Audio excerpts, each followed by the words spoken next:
ഞങ്ങൾക്ക് ഈ വീഡിയോ ആണ് ഏറ്റവും വലിയ എവിഡൻസ് തോന്നുന്നത്. അതായത് മനസ്സ് വെച്ച ഒരു കുടുംബം മൊത്തം CS.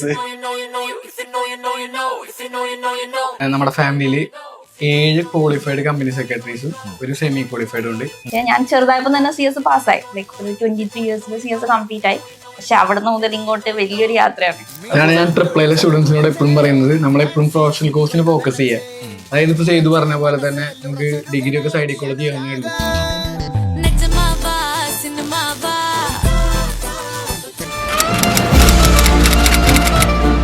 കമ്പനിയിൽ കമ്പനി സെക്രട്ടറി ആയിട്ട് നമ്മൾ ജോയിൻ ചെയ്ത് കഴിഞ്ഞാൽ നമുക്ക് നമ്മൾ തന്നെ വേണമെങ്കിൽ ലിമിറ്റ് ചെയ്യാം. ഞാൻ ഇത് മാത്രം സെക്രട്ടറി കാര്യങ്ങൾ ചെയ്യുള്ളൂ. പക്ഷെ നമുക്ക് എന്റെ കംപ്ലൈന്റ് സ്വിംഗ് എന്ന് പറഞ്ഞാൽ കുറച്ചും കൂടി എക്സ്പാൻഡഡ് ആണ്.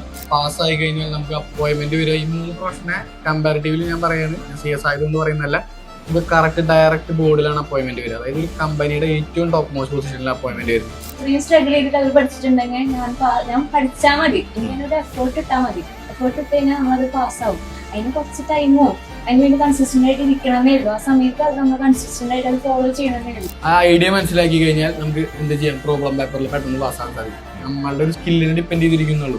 ഇത് ഈവൺ ഇപ്പൊ CA ആണെങ്കിലും CMA ആണെങ്കിലും ഏതെടുത്താലും ജോബിന് ഒരു പ്രശ്നമില്ല. നമുക്ക് മാർക്കറ്റിൽ ഇറങ്ങിയ ജോലി കിട്ടും. ഇവിടെ അച്ഛൻ വരെ പറഞ്ഞു, ഇപ്പൊ നീ വിട്ടോ, നിനക്ക് ഇഷ്ടമുള്ള പണിക്ക് നീ പോയിക്കോ, നീ don't cry every time. Capability ഉണ്ട്. നീ ജസ്റ്റ് ഹാർഡ് വർക്ക് മാത്രം ഇട്ടാൽ മതി. നീ CS ആയിട്ട് നീ എന്തോ ചെയ്തോ. എല്ലാരും നോക്കുന്ന ജോലിയാണ്. ജോലി എന്ന് പറഞ്ഞാൽ നമ്മുടെ നാട്ടിൽ നല്ല സാലറി കിട്ടുകയാണെങ്കിൽ നമ്മൾ പുറത്ത് ഒരുപാട് ഒരു 3-4 ലക്ഷം ഉണ്ടാക്കുന്നത് ഇവിടെ ഒരു 1.5-2 ലക്ഷം ഉണ്ടാക്കാൻ പറ്റുകയാണെങ്കിൽ വളരെ നല്ലത് ഇവിടെ ഉണ്ടാക്കാൻ പറ്റുന്നതാണ് ഞാൻ പറയുന്നത്. +1 +2 സയൻസ് ആയിരുന്നു. അതും സയൻസ് വിത്ത് മാത്സ് ആയിരുന്നു. നീറ്റ് എഴുതി, കീം എഴുതി, എൻട്രൻസ് എക്സാം ഫുൾ എഴുതിയതിന് ശേഷമാണ് ഞാൻ CS ജോയിൻ ചെയ്യുന്നതും CS ഫൗണ്ടേഷൻ എക്സാം എഴുതുന്നത്. ഞാനൊക്കെ ഒരു ഒപ്പിടുന്ന സമയത്ത് 10 പ്രാവശ്യം ചിന്തിക്കാറുണ്ട്, ഈ ഒപ്പിട് ഇട്ട് കഴിഞ്ഞാൽ എന്താണ് വരുന്ന കോൺസിക്വൻസസ്, എന്താണ് ഇത് എന്നെ എഫക്ട് ചെയ്യൂ. ഇതിൽ ആരെങ്കിലും ഒരാൾ പറയാണ് നമുക്ക് പറ്റില്ല, നിർത്തി മതി എന്ന് ചിന്തിച്ച് അവിടെ നമ്മൾ തോറ്റു. അവിടെ നിന്ന് നമുക്ക് ലൈഫില്ല. അതുകൊണ്ട് ആ ഒരു കാര്യം എത്ര ആൾക്കാർ സീരിയസ് ആയി എടുക്കുന്നു അവരൊക്കെ പാസ്സായി ഞാൻ കണ്ടിട്ടുണ്ട്. നമ്മളിങ്ങനെ കുറെ സിറ്റുവേഷൻസ് പറയുമ്പോൾ അവർക്ക് മനസ്സിലാവാറില്ല. കാരണം അവരെ പറഞ്ഞിട്ട് കാര്യമില്ല, അവർ ആ ഫീൽഡിനെ ഫേസ് ചെയ്യുന്നില്ല. പക്ഷെ അന്ന് നമ്മളെ കളിയാക്കിയ പല ആൾക്കാരും ഇന്ന് നമ്മുടെ ഫ്രണ്ടാന്ന് പറയുന്നത്.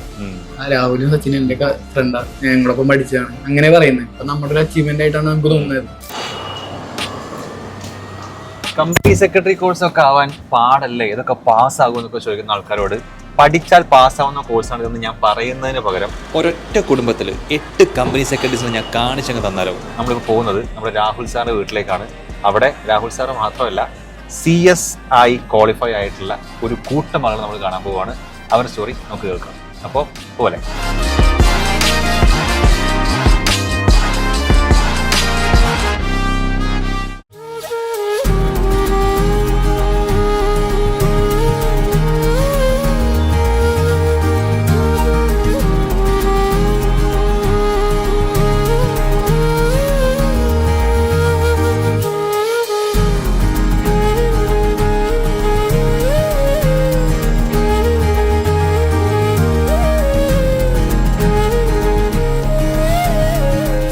സാധാരണ ഇന്റർവ്യൂവിൽ ഗസ്റ്റിനെ പരിചയപ്പെടുത്തിക്കൊണ്ടാണ് തുടങ്ങാറുള്ളത്. പക്ഷേ ഇന്ന് എൻ്റെ മുമ്പിൽ 5 ഗസ്റ്റുകളുണ്ട് എന്ന് മാത്രമല്ല അവരുടെ ഡെസിഗ്നേഷൻ കുറച്ച് പവർഫുൾ ആയതുകൊണ്ട് അവർ തന്നെ പറഞ്ഞു കഴിഞ്ഞാൽ കുറച്ചും കൂടെ അതിൻ്റെ ഒരു ഫീൽ കിട്ടും. സോ ഞാൻ ഇൻട്രോയിൽ പറഞ്ഞ പോലെ കുറച്ച് പ്രൊഫഷണൽസിൻ്റെ ഒരു ഫാമിലിയിലാണ് ഞാൻ വന്നിട്ടുള്ളത്. അപ്പോൾ നമുക്ക് ഓരോരുത്തരെ പരിചയപ്പെടാം.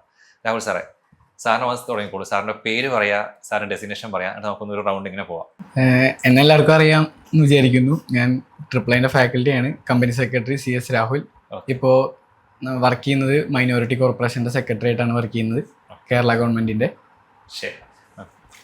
ഞാൻ ഹൃതിക, കമ്പനി സെക്രട്ടറി ആണ്, എംപ്ലോയ്മെന്റിൽ വർക്ക് ചെയ്യുന്നു. Okay sir. ഞാൻ CS Sachin Sathyavrathan, practising company സെക്രട്ടറിയാണ്, തൃശ്ശൂർ പ്രാക്ടീസ് ചെയ്യുന്നു. ഓക്കെ. പേര് കൃപ, ഞാൻ CS സ്റ്റുഡൻ്റ് ആണ്, ഞാൻ സച്ചിൻ്റെ വൈഫാണ്. ഓക്കെ. ഞാൻ CMA സേതുലക്ഷ്മി, ഞാനിപ്പോൾ കോഡറ്റ് ഫാക്ടറി എന്ന് പറഞ്ഞിട്ട് മാനുഫാക്ചറിങ് കമ്പനിയാണ്, ഡിഫൻസിൻ്റെ എക്യുപ്മെൻ്റ് പാർട്സ് മാനുഫാക്ചറിങ് കമ്പനിയാണ്, അവിടെ വർക്ക് ചെയ്യുന്നത്. ഓക്കെ. അക്കൗണ്ട് കൺസൾട്ടൻ്റ് ആയിട്ട്. ശരി. റൈറ്റ്. സാറേ, ഇത് കൂടാതെ കുറച്ച് പേരും കൂടെ ഉണ്ട് നമുക്കറിയാം. അപ്പൊ എനിക്ക് അവരുടെ പേര് ഡെസിഗ്നേഷനൊപ്പം കണക്ഷനും കൂടെ എങ്ങനെയാണ് നിങ്ങൾ റിലേറ്റീവ് ആവുന്നത്? ആക്ച്വലി നമ്മുടെ ഫാമിലിയിൽ 7 ക്വാളിഫൈഡ് കമ്പനി സെക്രട്ടറീസും ഒരു സെമി ക്വാളിഫൈഡും ഉണ്ട്.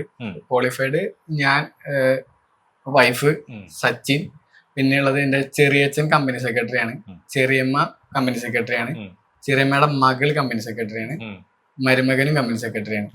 പോരാത്തതിന് നമ്മുടെ ഫാമിലിയിൽ ഒരു ചാർട്ടേഡ് അക്കൗണ്ടന്റ് ഉണ്ട്. ശ്രീലക്ഷ്മി CS ആണ്. പിന്നെയുള്ളത് ഒരു കോസ്റ്റ് അക്കൗണ്ടന്റ് ഉണ്ട്, സേതുലക്ഷ്മി കോസ്റ്റ് അക്കൗണ്ടന്റ് ആണ്. പിന്നെയുള്ളത് ഒരു LLB കാരനുണ്ട്, ചെറിയച്ഛൻ LLB ക്വാളിഫൈഡ് ആണ്. അത് കൂടാതെ തന്നെ നമ്മളെല്ലാവരും ഈ അതർ പ്രൊഫഷന്റെ സ്റ്റാർട്ട് ചെയ്ത് ഏകദേശം ഒരു 70% ഒക്കെ കഴിഞ്ഞിരിക്കുന്ന ആൾക്കാരാണ്. ഫ്യൂച്ചറിൽ ഞങ്ങളെല്ലാവരും വീണ്ടും CS ഒക്കെ ആവാൻ പോവാണ്. കറന്റ്ലി നമ്മുടെ ഫാമിലിയിൽ 7 കമ്പനി സെക്രട്ടറി, ഒരു സെമി ക്വാളിഫൈഡ്, ഒരു ചാർട്ടേഡ് അക്കൗണ്ടന്റ്, ഒരു കോസ്റ്റ് അക്കൗണ്ടന്റ്, ഒരു LLB. ഇത്ര ആൾക്കാരുണ്ട്. എല്ലാരെയും ഈ സ്ട്രെങ്ത് മൊത്തം ഇവിടെ ഇൻക്ലൂഡ് ചെയ്യിക്കാൻ പറ്റിയിട്ടില്ല. തിരക്കുള്ള ആളുകളായതുകൊണ്ട് ഇത് തന്നെ ഒപ്പിക്കാൻ പറ്റുന്നതാണ്. ഓക്കെ സാർ, പലപ്പോഴും നമ്മൾ ഈ കുട്ടികളോട് കരിയർ ഗൈഡൻസ് ക്ലാസ്സിലൊക്കെ പോയിട്ട് ഈ കോഴ്സ് പറയുമ്പോൾ ആദ്യം കേൾക്കുന്നത് ടഫ് അല്ലേ പഠിക്കാൻ, ഇതൊക്കെ പാസ്സാകാൻ പറ്റും എന്നുള്ളതാണ്. ഞങ്ങൾക്ക് ഈ വീഡിയോ ആണ് ഏറ്റവും വലിയ എവിഡൻസ് തോന്നുന്നത്. അതായത് മനസ്സ് വെച്ച ഒരു കുടുംബം മൊത്തം CS ആവാന്ന് പറയുന്നത്. അപ്പൊ ഇതിന്റെ പിന്നീട് ഒരു ഹാർഡ് വർക്കും കാര്യങ്ങളൊക്കെ ഉണ്ട്. അതിലേക്ക് നമുക്ക് വരാം. എനിക്ക് ഒരു ചോദ്യം കൂടി അവസാനം ചോദിക്കാനുള്ളത്, ഇതിന്റെ സ്റ്റാർട്ടിങ് എങ്ങനെയായിരുന്നു? ഇത് എങ്ങനെയാണ് ഇങ്ങനെ ഒരു CS പ്രൊഫഷൻ, CS മാത്രമല്ല CA ഉണ്ട്, CMA ഉണ്ട്. അപ്പം ആരാണ് ഇതിന്റെ സ്റ്റാർട്ടിങ് കുറിക്കുന്നത്? ചെറിയച്ഛനായിരുന്നു കമ്പനി സെക്രട്ടറി, ഫാമിലിയിൽ ഉണ്ടായിരുന്ന ആകെ ഉണ്ടായിരുന്ന ഒരു കമ്പനി സെക്രട്ടറി. പിന്നെ പുള്ളിക്കാരൻ ഈ CS എന്നുള്ള ഒരു പ്രൊഫഷനിൽ നിന്ന് മാത്രമാണ് ആളുടെ ഇൻകം ജനറേഷനും ആള് ഡെവലപ്പ് ചെയ്ത് അതായത് ആള് വന്നത് മുഴുവൻ ഈ CS എന്നാണ്. പേര് ശ്രീകൃഷ്ണകുമാർ. അപ്പൊ അപ്പോഴാണ് നമുക്ക് മനസ്സിലായത് ഇതൊരു നല്ലൊരു പ്രൊഫഷനാണ്. നമുക്ക് പാസ്സായി കഴിഞ്ഞു കഴിഞ്ഞാൽ അത് നമുക്ക് ജോലിക്ക് വേണ്ടി എവിടെയും പോകേണ്ട ആവശ്യമില്ല. നെക്സ്റ്റ് ഡേ തന്നെ വേണമെങ്കിൽ ജോലി കിട്ടും.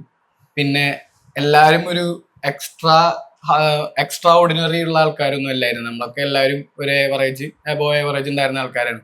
അപ്പൊ അങ്ങനത്തെ ആൾക്കാർക്ക് കംപ്ലീറ്റ് ചെയ്യാൻ പറ്റുന്നത് കൂടി ഒരു പ്രൊഫഷനാണ്. പിന്നെ നമ്മളെന്താ ഒരു സിസ്റ്റമാറ്റിക് ആയിട്ടുള്ള സ്റ്റഡി നടത്തുകയാണെങ്കിൽ എത്രയും പെട്ടെന്ന് കംപ്ലീറ്റ് ചെയ്യാൻ പറ്റുന്ന ഒരു എക്സാമ്പിൾ ആണ്. ഇപ്പോൾ സച്ചു ആണെങ്കിലും എൻ്റെ വൈഫൊക്കെ ആണെങ്കിലും പെട്ടെന്ന് അധികം അറ്റംപ്റ്റ് എടുക്കാതെ തന്നെ ക്വാളിഫൈ ആയ ആൾക്കാരാണ്. അപ്പോൾ ആർക്കും കംപ്ലീറ്റ് ചെയ്യാൻ പറ്റുന്ന, നല്ല ജോബ് സെക്യൂരിറ്റി തരുന്ന, അതുപോലെ തന്നെ നല്ല മാർക്കറ്റിൽ നല്ലൊരു ജോബ് പ്രൊഫൈൽ ക്രിയേറ്റ് ചെയ്യാൻ പറ്റുന്ന, പിന്നെ അതുപോലെ തന്നെ നമുക്ക് എന്ത് പറയാൻ പറ്റും, നല്ലൊരു ഇൻകം ജനറേറ്റ് ചെയ്യാൻ പറ്റുന്ന, അതായത് ജോലിക്ക് വേണ്ടി നമ്മൾ ആരുടെ അടുത്ത് റിക്വസ്റ്റ് ചെയ്യുക, ആരുടെയും പോയി കാണേണ്ട അവസ്ഥ അങ്ങനെയൊന്നും ഉണ്ടാവാൻ വഴിയില്ല. കാരണം നിങ്ങൾ തന്നെ നോക്കിയാൽ മനസ്സിലാവും, കേരളത്തില് കമ്പനി സെക്രട്ടറീസ് വളരെ കുറവാണ്. ഒരു 2000 അടുത്തൊക്കെ ഉണ്ടാവുള്ളൂ സച്ചു. അതില് 10-12 പേര് ഇവിടെയാണ്. പക്ഷെ എല്ലാവർക്കും നല്ല ജോലിയുണ്ട്. ഇതിപ്പോ പുള്ളിക്കാരനെ അറിയണമെങ്കിൽ പുള്ളിക്കാരൻ മണപ്പുറത്തിന്റെ കമ്പനി സെക്രട്ടറി ആയിട്ട് വർക്ക് ചെയ്യുന്നുണ്ട്. ഞാൻ അതിലേക്ക് വരാൻ പോകുമായിരുന്നു ജേണിയായിട്ട്. അപ്പം ശരീരത്തിൽ സ്റ്റാർട്ട് ചെയ്യുന്നു. അപ്പൊ ഇതിന്റെ ഒരു വാല്യൂവും പവറും നമുക്ക് ഈ കോഴ്സിനെ അങ്ങനെ അറിയുന്നുണ്ടായിരുന്നില്ല. ആർക്കും ഇങ്ങനെ മാർക്കറ്റിൽ അറിയാത്തൊരു കോഴ്സ്. എന്നാൽ പാർലമെന്റ് ആക്ടിന്റെ അണ്ടറിൽ വരുന്ന 3 പ്രൊഫഷണൽ ബോഡിയിലത്തെ ഒരു പ്രൊഫഷണൽ ബോഡി, അതുപോലെ തന്നെ പാസ്സായി കഴിഞ്ഞാൽ നമുക്ക് അപ്പോയിന്റ്മെന്റ് വരിക. ഈ 3 പ്രൊഫഷനെ കമ്പാരിറ്റീവ്ലി ഞാൻ പറയാണ്, ഞാൻ CS ആയതുകൊണ്ട് പറയുന്നതല്ല, നമുക്ക് കറക്റ്റ് ഡയറക്റ്റ് ബോർഡിലാണ് അപ്പോയിന്റ്മെന്റ് വരിക. അതായത് ഒരു കമ്പനിയുടെ ഏറ്റവും ടോപ്പ് മോസ്റ്റ് പൊസിഷനിലാണ് അപ്പോയിന്റ്മെന്റ് വരുന്നത്. നമ്മൾക്ക് അത്രയും നല്ല ഡിസിഷൻ മേക്കിംഗ് പവർ ഉണ്ടായിരിക്കും. നമ്മൾ ആ ഓർഗനൈസേഷനെ ഗൈഡ് ചെയ്യേണ്ടത് നമ്മളായിരിക്കും. അത്രയും പവർഫുൾ ആയ ഒരു കോഴ്സാണ്. നമ്മൾ അതൊക്കെയാണ് നമ്മൾ ഇതിലേക്ക് വരാനായിട്ട് മെയിൻ ആയിട്ടുള്ള കാരണം. ചെറിയച്ഛന്റെ വൈഫും ചെറിയച്ഛന്റെ വൈഫ് എന്ന് പറഞ്ഞ പുള്ളിക്കാരി നമ്മുടെ ഏജിൽ തന്നെയാണ് ക്വാളിഫൈഡ് ആയത്. ചെറിയച്ഛനാണ് മെയിൻ ആയിട്ട് കൊണ്ടുവന്നിട്ടുണ്ടായിരുന്നത് ഈ പ്രൊഫഷൻ. അതിനുശേഷം ആരാണ് ആദ്യം ഈ കോഴ്സ് എടുക്കുന്നുണ്ടാവുക ഫാമിലി? പിന്നെ എല്ലാരും ഒരുമിച്ച് എടുത്താ. ഞങ്ങൾ എല്ലാരും ഏകദേശം എല്ലാരും തമ്മിൽ എന്ന് പറഞ്ഞാൽ ഒരു 6 മാസത്തിന്റെയോ ഒരു കൊല്ലത്തിന്റെ ഒക്കെ ഡിഫറൻസിൽ ക്വാളിഫൈഡ് ആയി വന്ന ആൾക്കാർ തന്നെയാണ്. ശരി, അതായത് ഫാമിലി, നിങ്ങളുടെ ഫാമിലി എനിക്ക് മനസ്സിലായി.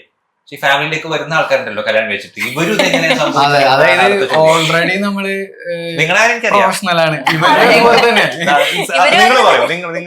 നിങ്ങൾ എങ്ങനെയാ ഞങ്ങള് ഇതില് വന്നിട്ടാണ് പിന്നെ പരിചയപ്പെട്ടത്. ഞങ്ങള് സ്റ്റുഡന്റ് ആയ സമയത്ത് പരിചയപ്പെട്ടാണ്. പിന്നെ അല്ല അതങ്ങനെയല്ല, ഞാൻ ഉദ്ദേശം എന്താ വെച്ചാൽ ഞങ്ങള് പരിചയപ്പെട്ടിട്ട് പിന്നെ ഫ്രണ്ട്സ് ആയിരുന്നു കുറെ നാള്. പിന്നെ ഇപ്പൊ നമുക്ക് അപ്പൊ നിങ്ങള് ഈ കോഴ്സ് പഠിക്കുമ്പോൾ ഉള്ള പരിചയം? അല്ല, ഞാൻ വർക്കിംഗ് ആയിരുന്നു. അതിനിടയിൽ പുള്ളിക്കാരിനെ കണ്ട് അങ്ങനെ പരിചയപ്പെട്ട് പിന്നെ അത് മനസ്സിലായി. അതായത് ഞാൻ വേറൊരു കാര്യം കുട്ടിയോട് പറയാനുള്ളത്, ഈ ഡോക്ടർ ആവുന്ന ആൾക്കാര്, ഡോക്ടർമാർ തന്നെ അലയൻസ് ഒക്കെ അന്വേഷിക്കാറുണ്ട്. വേറൊരു പ്രൊഫഷൻ അങ്ങനെ പൊതുവെ കേൾക്കാറില്ല. അപ്പോ അതില്ലാത്തതല്ല, കേൾക്കാത്തത് കൊണ്ടാണ്. നമ്മുടെ ഇൻസ്റ്റിറ്റ്യൂട്ടിൽ ചാർട്ടേഡ് അക്കൗണ്ടൻസ് ഇതുപോലെ തന്നെ കപ്പിൾസ് ഉണ്ട്. ആഷിഫ് സാർ, അരവിന്ദ് സാർ, ഒരു കല്യാണം കഴിച്ചിട്ടുള്ളതും CA കാര്യമാണ്. അപ്പം അങ്ങനെ ശരി. ഇനി താങ്കളുടെ ഒരു പ്രൊഫഷണൽ ജേർണിയും കൂടി ഒന്ന് പറയും. സാറിന്റെ ഏറെക്കുറെ നമുക്കറിയാം, മുൻപും പറഞ്ഞിട്ടുള്ളത് കൊണ്ട് ഒന്ന് സ്റ്റാർട്ട് ചെയ്യുന്നത്. ഞാൻ 2015 പാസ് ഔട്ട് ആവുന്നത്. ഞാൻ തൃശ്ശൂർ തന്നെയാണ് പഠിച്ചിട്ടുള്ളത്. ക്ലാസ് കാര്യങ്ങളെല്ലാം തൃശ്ശൂർ തന്നെയായിരുന്നു. അത് കഴിഞ്ഞ് പാസ് ഔട്ട് കഴിഞ്ഞിട്ട് ഫസ്റ്റ് ചെന്നൈയിൽ ഒരു MNC കമ്പനിയാണ് ലാക്ടാരിസ് എന്ന് പറഞ്ഞിട്ട്. അത് ലോകത്തെ തന്നെ ഏറ്റവും വലിയ മിൽക്ക് ഡയറി ബിസിനസ് ചെയ്യുന്ന കമ്പനിയാണ്. അവരുടെ ഒരു ഇന്ത്യൻ സബ്സിഡറി ഉണ്ടായിരുന്നു. അതിലായിരുന്നു ഫസ്റ്റ് അപ്പോയിന്റ്മെന്റ് എന്റെ വന്നത് കമ്പനി സെക്രട്ടറി. അപ്പോൾ ഞാൻ ഫസ്റ്റ് ടൈമാണ് ഇവിടെ നിന്ന് വിട്ടിട്ട് ഒരു സ്ഥലത്തേക്ക് പോയിട്ട് വർക്ക് ചെയ്യുന്നത്. ഫസ്റ്റ് അന്ന് 23 years ഓൾഡ് ഉള്ളൂ. പിന്നെ നമുക്ക് അധികം എക്സ്പീരിയൻസ് ഇല്ല. ഇവൻ നമ്മൾ ചെറിയ കമ്പനീസിനെ വരെ ഹാൻഡിൽ ചെയ്തിട്ട് ഒരു വിജയില്ല. അപ്പൊ നമുക്ക് കിട്ടി. അതൊരു ഓപ്പർച്യൂണിറ്റി ചലഞ്ചിങ് ആയതുകൊണ്ട് പോയി. ഫസ്റ്റ് ടൈമാണ് മാറിയിരിക്കുന്നത്. ഇത്രയും വലിയ കമ്പനിയാണ്. പക്ഷെ ഞാൻ എക്സ്പെക്ട് ചെയ്തതിനേക്കാളും ചലഞ്ചിങ് ആയിരുന്നു. കാരണം MNC ആയതുകൊണ്ട് നമ്മുടെ ബോർഡിലെ എല്ലാ ആൾക്കാരും ഫോറിനേഴ്സ് ആയിരുന്നു. ഒരാൾ മാത്രമാണ് ഇന്ത്യൻ ഉണ്ടായിരുന്നുള്ളൂ. ആള് തന്നെ ഇന്ത്യയിലെ വലിയൊരു കമ്പനിയുടെ മുമ്പ് MD ആയിരുന്നുള്ള ഒരു വലിയ മാനേജിംഗ് ഡയറക്ടർ ആയിരുന്നു. അപ്പൊ അത് ആദ്യമൊക്കെ കുറച്ച് ചലഞ്ചിങ് ആയിരുന്നു, സ്ട്രഗ്ലിംഗ് ആയിരുന്നു. പക്ഷെ പിന്നെ നമ്മളത് ഓക്കെ ആക്കി എടുത്തു, നന്നായിട്ട് ചെയ്തു. പിന്നെ വർക്ക് അവരുടെ ലീഗൽ ടീമിലും കൂടി വർക്ക് ചെയ്തു. Company secretary come legal assistant എന്നുള്ള രീതിയിൽ. അപ്പോൾ ആ ഒരു ടൈമിൽ നമുക്ക് എക്സ്പീരിയൻസ് മുഖ്യമാണ്. അപ്പോൾ 2.5 കൊല്ലം ഞാൻ വർക്ക് ചെയ്തിട്ടുണ്ടായിരുന്നു. അത് കഴിഞ്ഞിട്ട് ഞാൻ പിന്നെ ഇവിടെ ബോബി ചമ്മ ഗ്രൂപ്പിൽ ജോയിൻ ചെയ്തു. അവിടെ 3 years ഉണ്ടായിരുന്നു. പിന്നെ മണപ്പുറം ഗ്രൂപ്പിന്റെ മണപ്പുറം ഫൗണ്ടേഷൻ എന്ന് പറയുന്ന ഒരു CSR ബോഡി ഉണ്ട്. അത് മണപ്പുറം ഫൈനാൻസിന്റെ വിങ് തന്നെയാണ്, CSR വിങ് ആണ്. അതിലത്തെ company secretary, compliance officer, business analyst ആയിരുന്നു. 3 റോളും ഹാൻഡിൽ ചെയ്യുന്നുണ്ടായിരുന്നു. പിന്നെ ഒരു 9 കൊല്ലം കഴിഞ്ഞപ്പോൾ ഞാൻ റിസൈൻ ചെയ്തിട്ട് പ്രാക്ടീസിങ് സ്റ്റാർട്ട് ചെയ്തു. ഇപ്പൊ 3 കൊല്ലമായിട്ട് ഞാൻ തൃശ്ശൂർ പ്രാക്ടീസ് ചെയ്യാണ്. Okay, right. അടുത്ത വെബിനാർ എടുക്കുമ്പോഴേ CS ആയി കഴിഞ്ഞാൽ എന്തൊക്കെ ജോലി കിട്ടുന്നത് ഈ ക്ലിപ്പ് ഓപ്പർച്യൂണിറ്റീസ് ഉണ്ട്, ഒരുപാട്. എന്ത് വേണമെങ്കിൽ സെലക്ട് ചെയ്യാം. ഇവൻ ഒരു കമ്പനി സെക്രട്ടറി ആയിട്ട് നമ്മൾ ജോയിൻ ചെയ്ത് കഴിഞ്ഞാൽ നമുക്ക് നമ്മൾ തന്നെ വേണമെങ്കിൽ ലിമിറ്റ് ചെയ്യാം. ഞാൻ ഇത് മാത്രം സെക്രട്ടറി കാര്യങ്ങൾ ചെയ്യുള്ളൂ. പക്ഷെ നമുക്ക് അതിന്റെ കംപ്ലൈൻസ് വിങ് എന്ന് പറഞ്ഞാൽ കുറച്ചും കൂടി എക്സ്പാൻഡഡ് ആണ്. അതിൽ എല്ലാ ലോസും വേണമെങ്കിൽ നമുക്ക് നോക്കാം. അതിന്റെ അടിയിലത്തെ ലേബർ കംപ്ലൈൻസ് ആണെങ്കിലും ഫെമ, ബാക്കി എല്ലാ കംപ്ലൈൻസുകളും നോക്കാം. പിന്നെ ആ കമ്പനിക്ക് മാത്രമായിട്ട് അപ്ലിക്കബിൾ ആയിട്ടുള്ള ലോകൾ ഉണ്ടായിരിക്കും. മിൽക്ക് കമ്പനി ആണെങ്കിൽ അതും FSSI പോലത്തെ ലീഗൽ മെട്രോളജി പോലത്തെ ആക്ടുകൾ കാര്യങ്ങളൊക്കെ ഉണ്ടായിരിക്കും. ഇപ്പൊ ഒരു NBFC ആണെങ്കിൽ RBIയുടെ കാര്യങ്ങൾ ഉണ്ടായിരിക്കും. ഒരു ബാങ്കിങ് കമ്പനി ആണെങ്കിൽ ബാങ്കിങ് റെഗുലേഷൻ ഉണ്ടായിരിക്കും. അപ്പൊ നമുക്ക് താല്പര്യം ഉണ്ടെങ്കിൽ നമുക്ക് അതിൽ ഇൻവോൾവ് ആവാം. ഇല്ലെങ്കിൽ നമുക്ക് വേണമെങ്കിൽ മാറിക്കുകയും ചെയ്യാം. ഞാൻ എന്റെ കാര്യങ്ങളാണ് ഫോക്കസ് ചെയ്യും. കുറച്ചുകൂടി ഫോക്കസ് കിട്ടും. പക്ഷെ നമുക്ക് ഒരു പ്രൈം ഏജിലൊക്കെ ആണെങ്കിൽ നമുക്ക് എക്സ്പീരിയൻസ് വാല്യൂ ഉണ്ടല്ലോ. അപ്പൊ നമുക്ക് അത് കുറച്ചും കൂടി എക്സ്പ്ലോർ ചെയ്യാൻ പറ്റുന്ന സമയമാണ്. അങ്ങനെയാണ്. ഈ കൂട്ടത്തിൽ CMA താങ്കളാണ്. അതെന്താ അങ്ങനെ CMA പോയി CS ആകുമ്പോ CMA എന്ന് ചോദിച്ചു കഴിഞ്ഞാൽ മെയിനായിട്ട് CMA കോഴ്സില് അധികം ആർട്ടിക്കിൾഷിപ്പ് ഇല്ല. ഒരു 15 മാസത്തെ ആർട്ടിക്കിൾഷിപ്പ് ചെയ്താൽ മതി. അപ്പൊ എനിക്ക് വേഗം ഒന്ന് ഫിനാൻഷ്യലി സെറ്റ് ആവണം എന്നുള്ള ഒരു ആഗ്രഹം ഉള്ളത് കൊണ്ട് പിന്നെ CMA എടുത്തതാണ്. പിന്നെ ചേട്ടന്മാരൊക്കെ ഒരുവിധം പഠിച്ചു കഴിഞ്ഞാൽ നമുക്ക് ജോലി കിട്ടുന്നുള്ള ഒരു ഉറപ്പുണ്ട്. ഒന്ന് ഹാർഡ് വർക്ക് ചെയ്യണമെന്നേ ഉള്ളൂ. അതിന് മാക്സിമം നമ്മൾ പഠിക്കുക, അതിനുള്ള ടൈമിൽ മാറ്റി വെച്ചാൽ മാത്രം മതി. ഞാൻ എന്റെ ഡിഗ്രിയുടെ ടൈമിലാണ് ഞാൻ CMA ചെയ്തത്. CMA എന്ന് പറഞ്ഞാൽ മോർണിംഗ് ക്ലാസ്സിനെ ഞാൻ അറ്റൻഡ് ചെയ്തത് റെഗുലർ ആയിട്ട്. ഞാൻ ഗവൺമെന്റ് കോളേജിൽ പഠിച്ചിട്ടുണ്ടായിരുന്നു. അത് എനിക്ക് കോളേജ് ലൈഫ് എൻജോയ് ചെയ്യണമെന്നുണ്ടായിരുന്നു. പിന്നെ ഞാൻ CMA ട്രൈ ചെയ്ത് നോക്കി. അപ്പൊ ഞാൻ ഫസ്റ്റ് ഫൗണ്ടേഷനും ഇൻട്രോ ഒക്കെ ഫസ്റ്റ് അറ്റംപ്റ്റ് കിട്ടി. ഫൈനൽ മാത്രം ഒരു 2-3 അറ്റംപ്റ്റ് കഴിഞ്ഞിട്ടാണ് കിട്ടിയത്. അപ്പോ ഞാൻ കോളേജ് ലൈഫ് നല്ല രീതിയിൽ എൻജോയ് ചെയ്തിട്ടുണ്ട്. പക്ഷെ ഈ CMAക്ക് മെയിൻ ഇമ്പോർട്ടൻസ് കൊടുത്തു. അപ്പോൾ CMA പഠിച്ചു കഴിഞ്ഞാൽ നമ്മളെ ഡിഗ്രി ഒക്കെ സിമ്പിൾ ആയിട്ട് പാസ് ചെയ്യും. നമ്മൾ അതിനുള്ള എഫേർട്ട് കൊടുത്താൽ മതി. ഇതിന് മെയിൻ ഇമ്പോർട്ടൻസ് കൊടുത്തിട്ട് അങ്ങനെ പഠിച്ചു. ഞാൻ ട്രിപ്പിളിലെ സ്റ്റുഡൻസിനോട് എപ്പോഴും പറയുന്നത് നമ്മളെപ്പോഴും പ്രൊഫഷണൽ കോഴ്സിന് ഫോക്കസ് ചെയ്യുക. അതായത് ഇപ്പൊ ചെയ്തു പറഞ്ഞ പോലെ തന്നെ നമുക്ക് ഡിഗ്രി ഒക്കെ സൈഡിൽ കൂടെ ചെയ്യാവുന്നേ ഉള്ളൂ. അല്ലെങ്കിൽ CMA എടുക്കുന്ന പോലെ തന്നെ നമ്മള് പഠിക്കുന്നതിന്റെ ഒപ്പം തന്നെ മോർണിംഗ് ബാച്ചോ അല്ലെങ്കിൽ ചെയ്യാൻ പറ്റുന്ന ഒരു കോഴ്സാണ്. നമുക്കിപ്പോ അറ്റ് എ ടൈം ഡിഗ്രിയും അതുപോലെ പ്രൊഫഷണലും, അതായത് ഈ പ്രൊഫഷണൽ ആയത് CMA ആണെങ്കിലും കണ്ടിന്യൂ ചെയ്ത് കൊണ്ടുപോയി കഴിഞ്ഞാൽ നമ്മൾ ആ ഡിഗ്രി ഒക്കെ കംപ്ലീറ്റ് ചെയ്ത് വരുന്ന സമയത്ത് തന്നെ നമുക്കൊരു ജോബ് സെക്യൂരിറ്റി 100% ഉറപ്പായി ജോലി കിട്ടും. കാരണം ചെയ്തൊക്കെ എക്സാം പാസ്സായി ആ ഒരു ടൈം പാസ്സായി അത്രയും ഒരു 2 മാസത്തിനുള്ളിൽ അല്ല, പാസ്സാവുന്നതിന് മുമ്പ് മണപ്പുറത്തുണ്ടായിരുന്നു. അത് കഴിഞ്ഞ് പാസ്സായി തന്നെ ഊട്ടിയിലുള്ള ഡിഫൻസ് കമ്പനിയുടെ കോസ്റ്റിംഗ് ഡിപ്പാർട്ട്മെന്റിലാണ് ഇപ്പൊ വർക്ക് ചെയ്യുന്നത്. ഓക്കെ, ഞാൻ ആ ഒരു ക്വസ്റ്റ്യൻ ചോദിക്കാൻ നിൽക്കുന്നത്, അതായത് ഈ കോഴ്സുകളുടെ ഒരു ഗുണം എന്നുള്ളതാണ്, അതായത് ഇതിന് ഫൈനൽ ലെവൽ കംപ്ലീറ്റ് ചെയ്യണമെന്നില്ല. ഷോർട്ടായി പറയുകയാണെങ്കിൽ കോഴ്സ് കംപ്ലീറ്റ് ചെയ്തതിന് മുൻപ് തന്നെ പ്രൊഫഷനിലേക്ക് കയറാൻ പറ്റുന്ന കോഴ്സുകളാണ് എന്നുള്ളത് പറയും. അപ്പൊ ഇവിടെ നിങ്ങൾ എത്ര പേര് അങ്ങനെ? അതിന് ഏറ്റവും വലിയ എക്സാമ്പിൾ ആണ് കൃപ. അതായത് പുള്ളിക്കാരി സെമി ക്വാളിഫൈഡ് ആണ്. ഫൈനൽ സ്റ്റേജിലോട്ട്. അതായത് ഇനി കുറച്ചും കൂടി കഴിഞ്ഞാൽ ഫൈനൽ കംപ്ലീറ്റ് ചെയ്യും. പക്ഷെ ആൾക്ക് ട്രെയിനിങ് കംപ്ലീറ്റഡ് ആണ്, എക്സ്പീരിയൻസ് ഉണ്ട്, നോളജ് ഉണ്ട്. ആളൊരു നമ്മുടെ തൃശ്ശൂർ ഡിസ്ട്രിക്റ്റിലെ തന്നെ നല്ലൊരു ഓഡിറ്റിംഗ് ഫേമിന്റെ ലീഗൽ ആൻഡ് സെക്രട്ടറി. ഒന്ന് പറയോ എങ്ങനെയായിരുന്നു, എപ്പോഴാണ് എക്സാം കഴിഞ്ഞ് ഇങ്ങനെ ഇന്റർവ്യൂവിന് പോയത്, ആ കാര്യങ്ങൾ? ഞാൻ കോളേജ് കഴിഞ്ഞിട്ടാണ് ഈ CS കോഴ്സിലോട്ട് വന്നത്. ബിക്കോസ് എന്റെ അച്ഛൻ ICWA ഫൈനൽ ആയിരുന്നു. അപ്പൊ ഈ കുഡൻ കംപ്ലീറ്റ്, അതുകൊണ്ട് എന്നോട് അത് എടുക്കാൻ പറഞ്ഞു. ഇനീഷ്യലി എനിക്ക് ഇൻട്രസ്റ്റ് ഉണ്ടായിരുന്നില്ല ഇതിലോട്ട്. അപ്പൊ ഞാൻ അത് ജസ്റ്റ് അറ്റംപ്റ്റ് ചെയ്യുന്നു, പഠിക്കണമൊന്നുമില്ല, ജസ്റ്റ് ഐ വാസ് ലൈക്ക് ലേം ആയിട്ട് പോയിട്ട് വരായിരുന്നു.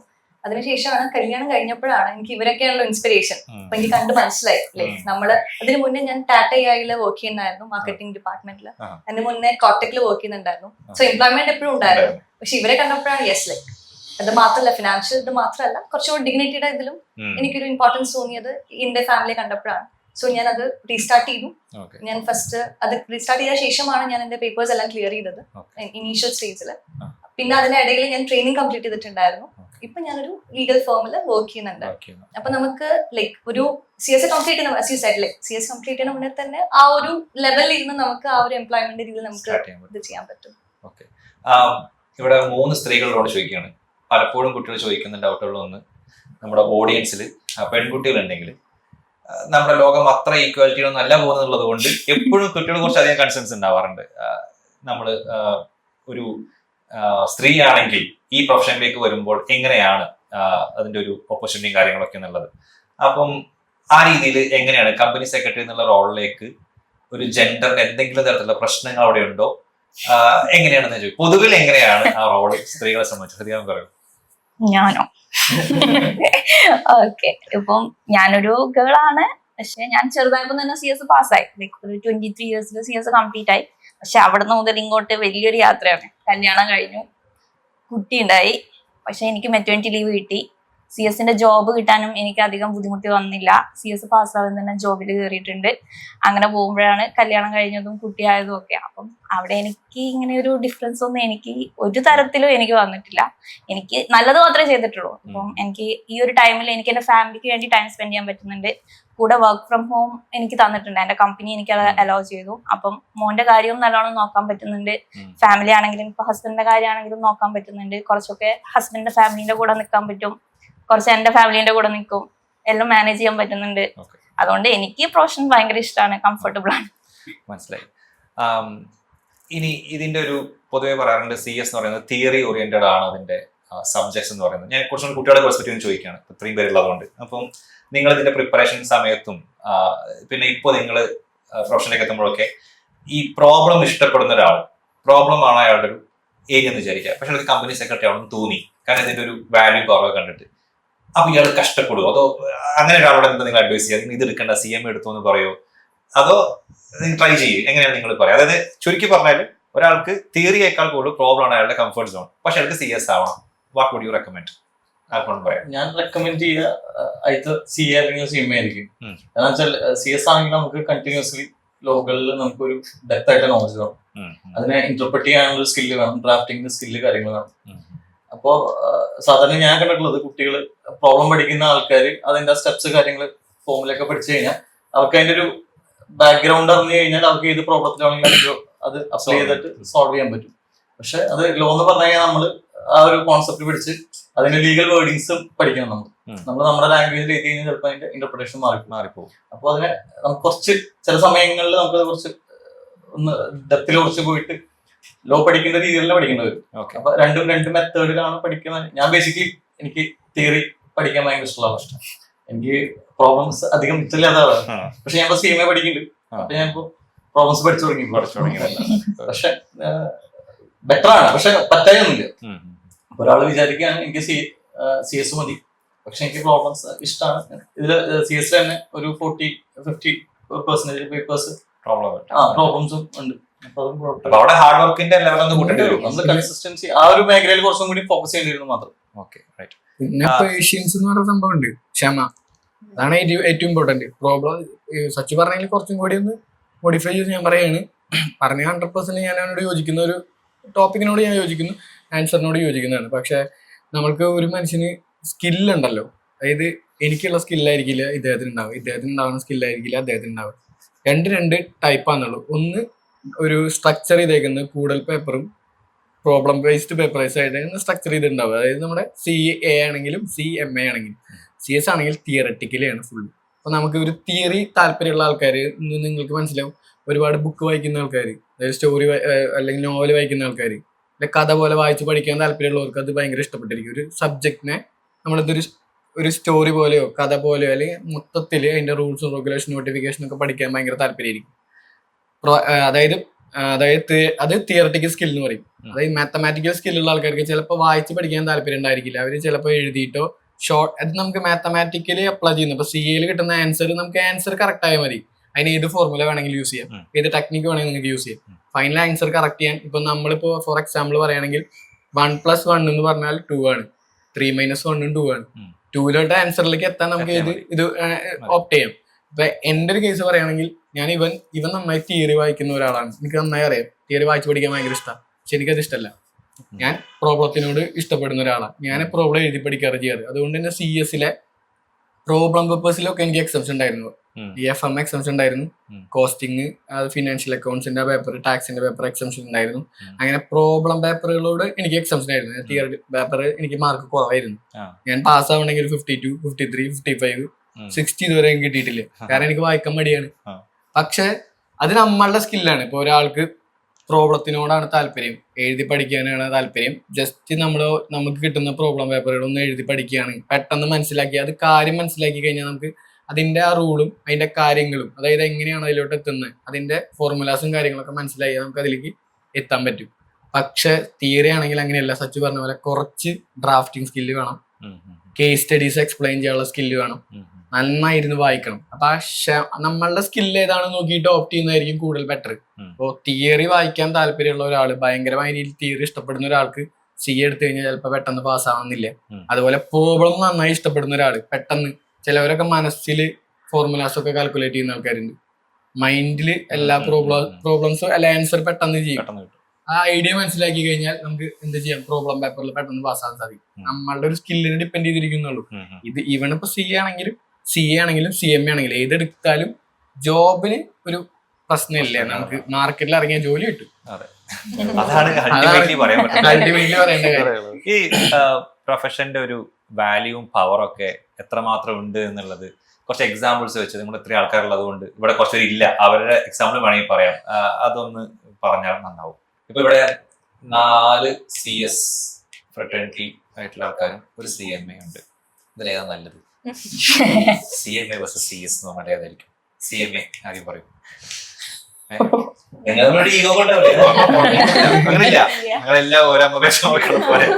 അതിന് ഏറ്റവും നല്ലൊരു എക്സാമ്പിൾ പറയാന്ന് ശേഷം ഞാൻ പറഞ്ഞുതരാം. നമ്മളിപ്പോ ഒരു ഡോക്ടറെ കാണുമെന്ന് വിചാരിക്കാം. ഡോക്ടറെ കാണാൻ ഓർത്തോ ഉണ്ട്, കാർഡിയോ ഉണ്ട്, ന്യൂറോ ഉണ്ട്. ഇതിലേതാ നല്ലത്? ഒരു ബോഡിയുടെ 3 പാർട്ടല്ലേ, അല്ല 3 ഏരിയാസ് അല്ലെ? എന്നാലും ഓർത്തോനേക്കാൾ നല്ലത് ഓർത്തോ ഇല്ല, കാലിന്റെ എല്ലൊടിഞ്ഞ് മുട്ടുപോയി അല്ലെങ്കിൽ അങ്ങനത്തെ പ്രശ്നം.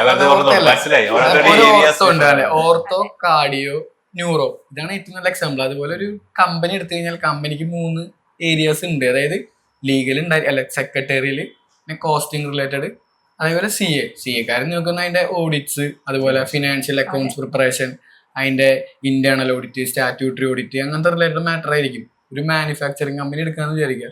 വളരെ സിമ്പിൾ ആയിട്ട് പറയുകയാണെങ്കിൽ നമ്മൾ എടുക്കുന്ന ഒരു വോക്സ് വാഗന്റെ കാർ ഉണ്ടാക്കുകയാണ്. ആ കാറ് 10 ലക്ഷത്തിന് ഉണ്ടാക്കിയിട്ട് കോസ്റ്റ് വന്ന് 10 ലക്ഷമാണ്. 8 ലക്ഷത്തിന് കൊടുത്താൽ നമുക്ക് പ്രോഫിറ്റ് ഇല്ല. ഒരു 12 ലക്ഷത്തെങ്കിലും വിറ്റാലാണ് 2 ലക്ഷം പ്രോഫിറ്റ് കിട്ടുന്നത്. നമുക്ക് എങ്ങനെ കോസ്റ്റ് യൂട്ടിലൈസ് ചെയ്യാം, കോസ്റ്റ് മിനിമൈസ് ചെയ്യാം, കോസ്റ്റ് റിലേറ്റഡ് ആസ്പെക്ട്സ് ആയിരിക്കും അവർ നോക്കുന്നുണ്ടാവുക. CMA കാര്യം മെയിൻ ആയിട്ടും production and manufacturing related companies ആയിരിക്കും. കമ്പനി സെക്രട്ടറി എന്ന് പറഞ്ഞാൽ ആ കമ്പനിനെ കൺട്രോൾ ചെയ്യുക. അതായത് ലീഗല്, അതായത് അതിന്റെ ഇൻകോർപ്പറേഷൻ തൊട്ട് ഒരു കമ്പനിയുടെ ജനനം തൊട്ട് മരണം വരെ ഇവർ ഇൻവോൾവ് ആണ്. ഒരു കമ്പനി ഉണ്ടാക്കുന്ന കമ്പനി സെക്രട്ടറീസ് ആയിരിക്കും മെയിൻ ആയിട്ട്. വൈൻഡപ്പ് ചെയ്യുന്നതിലും വലിയ ഇമ്പോർട്ടന്റ് ആയിട്ടുള്ള പങ്ക് അവർ വഹിക്കുന്നുണ്ടായിരിക്കും. കമ്പനികൾ തമ്മിൽ മെർജ് ചെയ്യുക, അമാൽഗമേറ്റ് ചെയ്യുക, ഒരു കമ്പനിയെ ടേക്ക് ഓവർ ചെയ്യുക, റീകൺസ്ട്രക്ട് ചെയ്യുക, ഇതിലൊക്കെ നമ്മൾക്ക് വളരെ ഇൻവോൾവ്മെന്റ് ഉള്ള കാര്യങ്ങളാണ്. അതുപോലെ തന്നെ ഒരു കമ്പനിയുടെ ഏറ്റവും ടോപ്പ് മോസ്റ്റ് പൊസിഷനിൽ വരുന്നത് കൊണ്ട് തന്നെ ആ ബോർഡിനെ കറക്റ്റ് ഗൈഡ് ചെയ്യുക. അതുപോലെ അവർ ചെയ്യുന്ന മിസ്റ്റേക്കുകൾ അവരെ പറഞ്ഞ് മനസ്സിലാക്കി കൊടുക്കുക. അത് നമ്മുടെ ആക്ടിനും റൂളിനും പുറത്താണ് വർക്ക് ചെയ്യുന്നതെങ്കിൽ നമ്മൾ അതിൻ്റെ ഉള്ളിലേക്ക് കൊണ്ടുവരാൻ ചെയ്യുക. കറക്റ്റ് ആ കമ്പനിനെ മാനേജ് ചെയ്ത് കൊണ്ടുപോകേണ്ടത് ഒരു കമ്പനി സെക്രട്ടറിയാണ്. ഇപ്പൊ ഞാൻ പറയുകയാണെങ്കിൽ എന്റെ ബോർഡിൽ വലിയ വലിയ ഒഫീഷ്യൽസ് ഒക്കെ ഉണ്ട്. എന്നാലും നമ്മുടെ ബോർഡിന്റെ സ്ട്രക്ചർ നോക്കുകയാണെങ്കിൽ എത്ര വലിയ പോസ്റ്റിലുള്ള ആള് വന്നാലും സ്ട്രക്ചർ നോക്കുകയാണെങ്കിൽ ഫസ്റ്റ് വരിക മാനേജിംഗ് ഡയറക്ടറാണ്, നെക്സ്റ്റ് പേഴ്സൺ കമ്പനി സെക്രട്ടറി അല്ലേ, പിന്നെ CS, പിന്നെയാണ് വരുന്നത് whole time director, independent director, nominee director, എല്ലാരും വരുന്ന ബാക്കി പിന്നെ താഴത്തോട്ടാണ്. അപ്പൊ ചെയർമാന്റെ തൊട്ട് റൈറ്റ് സൈഡിൽ ഇരിക്കാനുള്ള റൈറ്റ് കമ്പനി സെക്രട്ടറിക്കാണ് അല്ല സച്ചു? ഇനി സച്ചുവിന്റെ എക്സാമ്പിൾ പറയട്ടെ. അല്ല എപ്പോഴും അൾട്ടിമേറ്റ് അതോറിറ്റി ചെയർമാൻ ആയിരിക്കും. ചെയർമാനാണ് ഒരു ഇന്റേണലി ഏറ്റവും കൂടുതൽ പവർ ഉണ്ടാവുക. അപ്പൊ നമ്മള് ആളെ അസിസ്റ്റ് ചെയ്യുക, എല്ലാ കാര്യങ്ങളും ഗൈഡ് ചെയ്യുക എന്നുള്ളൊരു റെസ്പോൺസിബിലിറ്റിയാണ്. നിങ്ങളുടെ ഒരു എക്സ്പീരിയൻസ് വെച്ചിട്ട്, പ്രൊഫഷണൽ എക്സ്പീരിയൻസ് വെച്ചിട്ട്, അതുപോലെ അറിയുന്ന മറ്റ് CS ഉണ്ടാവും. അപ്പം ഈ ഒരു പ്രൊഫഷൻ ക്വാളിഫൈ ആയി കഴിഞ്ഞാൽ നമുക്ക് എത്തിപ്പെടാൻ പറ്റുന്ന പോസ്റ്റുകളുടെ ഒരു വലുപ്പം, അതിന്റെ വാല്യൂ, അതിന്റെ പവർ, എക്സാമ്പിൾസ് വെച്ച് പറയണമെങ്കിൽ നന്നാവും. ഇപ്പോ ദേവ് ബാജ്പേയി എന്ന് പറഞ്ഞ കമ്പനി സെക്രട്ടറിനെ എല്ലാവർക്കും അറിയാമെന്ന് വിചാരിക്കുന്നു. പുള്ളിക്കാരന്റെ ഒരു കൊല്ലത്തെ സാലറി എന്ന് പറഞ്ഞാൽ എത്ര, 10-11 കോടിയോ 11 കോടി എങ്ങാണ്ടാണ്. ആ കമ്പനി മൊത്തം ഏതാ ഹിന്ദുസ്ഥാൻ ലിവർ കമ്പനി സെക്രട്ടറിയാണ്. അതുപോലെ എനിക്ക് പേര് പറയാൻ പറ്റാത്തത് കൊണ്ടാണ് എനിക്ക് അത്രയും പേഴ്സണൽ ആയിട്ട് കണക്ട് ചെയ്ത ഒരു കമ്പനി സെക്രട്ടറി ഉണ്ട്. പുള്ളിക്കാരൻ ഇപ്പൊ മലബാർ ബേസ്ഡ് ആണ്. മലബാർ എന്ന് പറഞ്ഞാൽ നമ്മുടെ കോഴിക്കോട് ബേസ്ഡ് ആയിട്ട് വർക്ക് ചെയ്യുന്ന ഒരാളാണ്. പുള്ളിക്കാരന്റെ ഒരു മന്ത്ലി സാലറി എന്ന് പറയുമ്പോൾ 15-16 ലക്ഷം രൂപ ഉണ്ട് തോന്നുന്നുണ്ട്. വിത്ത് പെർക്സ്. നമ്മുടെ കേരളത്തിൽ ഒരുപാട് ആൾക്കാരുണ്ട്. പറയാൻ പറ്റാത്തതുകൊണ്ടാണ് നമ്മൾ അതല്ല അവരുടെ പെർമിഷൻ ഇല്ലാതെ അവരുടെ പേര് റിവീൽ ചെയ്യാന്ന് പറഞ്ഞാൽ. സാറ് എന്നോട് മുൻപൊരു ഇതുണ്ടല്ലോ, അതായത് നമ്മുടെ പല ക്വാളിഫിക്കേഷനും സമൂഹത്തിൽ ഭയങ്കര വാല്യൂ ഉണ്ടെന്ന് നമുക്ക് തോന്നുന്ന ക്വാളിഫിക്കേഷനും ചില സ്ഥലത്ത് എത്തുന്ന സമയത്ത് അതെ ഉറപ്പായിട്ടുണ്ട്. പക്ഷെ എനിക്കത് ഇവിടെ നമ്മളുടെ ആ ക്വാളിഫിക്കേഷൻ പറയാൻ പറ്റാത്തത് കൊണ്ടാണ്. എന്റെ ബോർഡിലും ഇതുപോലെ തന്നെ ഉണ്ട്. അതായത് സമൂഹത്തിൽ വളരെ ഇമ്പോർട്ടന്റ് ആണെന്ന് വിചാരിക്കും, പക്ഷെ കമ്പനി പോയിന്റ് ഓഫ് വ്യൂ എടുക്കുമ്പോൾ നമ്മുടെ കമ്പനി സെക്രട്ടറി തൊട്ട് താഴെയാണ് ആ പോസ്റ്റ് വരുന്നത്. അവരെ അവിടെയാണ് വരുന്നത്.